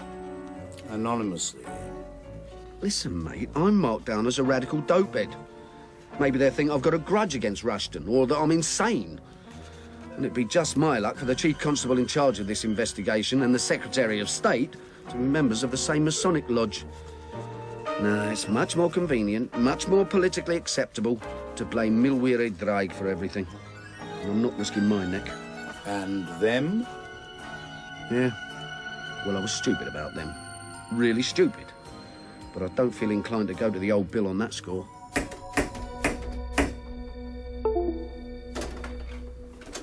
Hiya. It's 4:30 in the morning. Yeah. You weren't in bed? No. I was thinking. Is Hugh here? No. Look, can I come in? You did ask me to stay. Yes, of course. I'll make up the spare bed. Where did Val keep her booze? Don't get drunk, please. Spare bed, eh? Not tonight. Not after. Yeah, you're right. What had she done? What did Hugh mean when he said, "How would they know we didn't tell them"? I don't remember. What did he mean? Pauline was peddling smack for someone else. It's big business, right? Only she wasn't handing over the profits. She was buying new motorbikes with them. People who run smack get very angry if they get ripped off. Who are these people? Dunno. Let the police do it this time. Don't bother about the spare bed. I'll sleep on the sofa. Midday. Damp. Cold. Him running through the rain urgently and with purpose to a house opposite. But before he can knock, the door opens. Oh, hi. I was just going across to see Beth. Beth's already gone to Cardiff. She's rehearsing a play, remember? And I'm bugging off to London. This is goodbye, is it? No, not quite. Get your coat. I want to show you something. Now? Now. Where are we going exactly? Don't you recognise it? Castle, whatever it is. Gonna have a look at the view up there. Sort of thing the tourists get gobsmacked over, and then start clicking away with their Nikons. Yeah? And? Pretty, isn't it? Picture postcard of rural Wales. How high up are we, huh? 100 feet, 300? I'm hopeless with distances. What's that place down there? Llanberis. Well, I never. And the water? Llyn Padarn. Let's get out, shall we? What for? It's raining. Get out. Do you come up here much? What? This is where I first encountered that bunch of amateur terrorists. I remember because I had to walk back, standing there like three sage and onions pronouncing judgment on the world. Why, I wondered, did they pick this place? Symbolic, is it? Symbolic of the land the English are treading all over, is it? Symbolic because the people's champion in Owen Glendower is hiding in them Dar Hills somewhere, is it? Why, Hugh, eh? Why do you think? Search me. Why? Why? Oh, what for Christ? What are you doing? Oh, look, I'm covered in mud. There's no one else within miles. No one to worry about your sartorial inelegance. Well, at least we know the special branch aren't following us. Stay where you are. You know what kept bugging me? That when I first came up here, they said, "Tell Bethan Williams we didn't do it, John. Not guilty, Governor." Why Bethan Williams? Why? She's only an actress. She's not even a politico. She just gets a little sentimental over the Celtic homeland, the old, what do you call it? Hiraeth. So why tell her particularly? Because you don't want your sister to think a bunch of patriots could be so vicious, did you, Hugh? You didn't want her to think that your mob would rub out Val. That's why you called me out in the first place, wasn't it, eh, Hugh? The one that doesn't speak. I don't know what... Shut up and stay where you are. What, you didn't believe in violence? And then there's Sian the Lisp. Fancy giving the job of a messenger to someone with a speech impediment. And Dewi, I suppose. I should have twigged. I thought it was Pauline. But I mistook you for Pauline the night you were standing in the shadows in the pub doorway. Hey, Hugh? Similar build, similar hair. Beth's in no particular danger. But you had to say that because if you had taken Pauline to the police, she would have grasped on you. Because she knew, didn't she? Because you used to be lovers. You had to pretend Beth was in danger to avoid turning Pauline in. Up to now, she'd kept quiet because she'd always hoped that you'd come back to her. And you didn't lead her to think otherwise. Well, political power is in the barrel of a gun, eh, Hugh? Or a box of matches? God, you're so naive. How many are there in your little group, eh? How many in the network? It varies. Standing up here in your little mast, playing cowboys and Indians, propagating your narrow separatist views, sending me to investigate SBL, knowing I've got a political record. So if the police cotton on, they won't look any further. You love it, don't you? But it ain't a game, Hugh. People are getting killed. And we don't hurt people. People are getting killed. And you're nervous. You may not be responsible, but public opinion thinks you are. So how are you going to get out of this one, then, eh? You, and how many others are there, eh? Must be quite a network to cover the whole of Wales. What are you? A little cell that covers this area. Get down! Oh, what a pathetic expression. You look almost sorry for yourself. I'll tell you one way of, well, finding the cul-de-sac of absolution. You and your friends take your little mask down to your local Nick and say, please, sir, these are the favours we did do, and these are the favours we didn't. And then they'll have to listen, and then if Colburn's implicated, maybe Rachel Cunningham will have the courage to spout forth. Why not do that, eh, Hugh? After all, Colburn was responsible for your aunt's death, no? And Pauline's. I'll tell you why. Because you're afraid the police will pin it all on you. Because you don't know how far this conspiracy goes, do you? And it'll mean your little network of fire raisers will be broken once and for all. Impasse. No more to be said. Nothing now to be done. He turns to go. Then, as an afterthought... I'm saying nothing. The ethical ball is in your court, mate. It's all getting very murky for me, and I'm getting dragged under. Not very happy. Want to go home. Want to watch soap operas on the telly. Don't want to be involved anymore. Oh, yeah. And this time, you bloody well will go.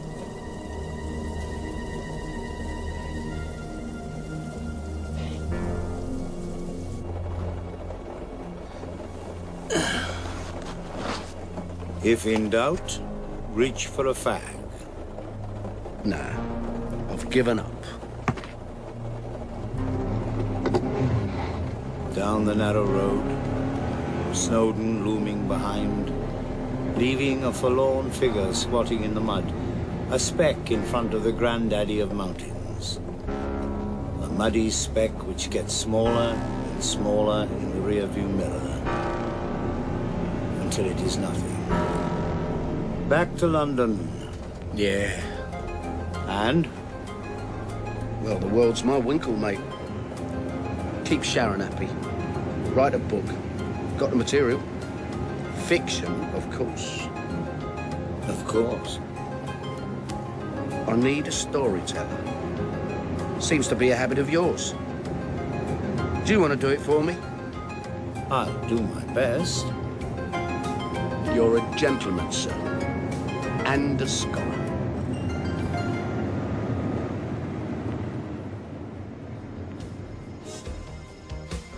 In the final episode of Burnt by Nigel Baldwin, the teller was Rhys Smith, Milkie Dennis Waterman, and Beth Bethan Jones. Hugh was Richard Elfyn, Pauline Eluned Jones, Gordon Michael Povey, and Rhys Terry Victor. Sian was Sian Summers, and Dewi Robert David. Original music was by Laurie Scott Baker. Burnt was directed in Wales by Jane Dauncey.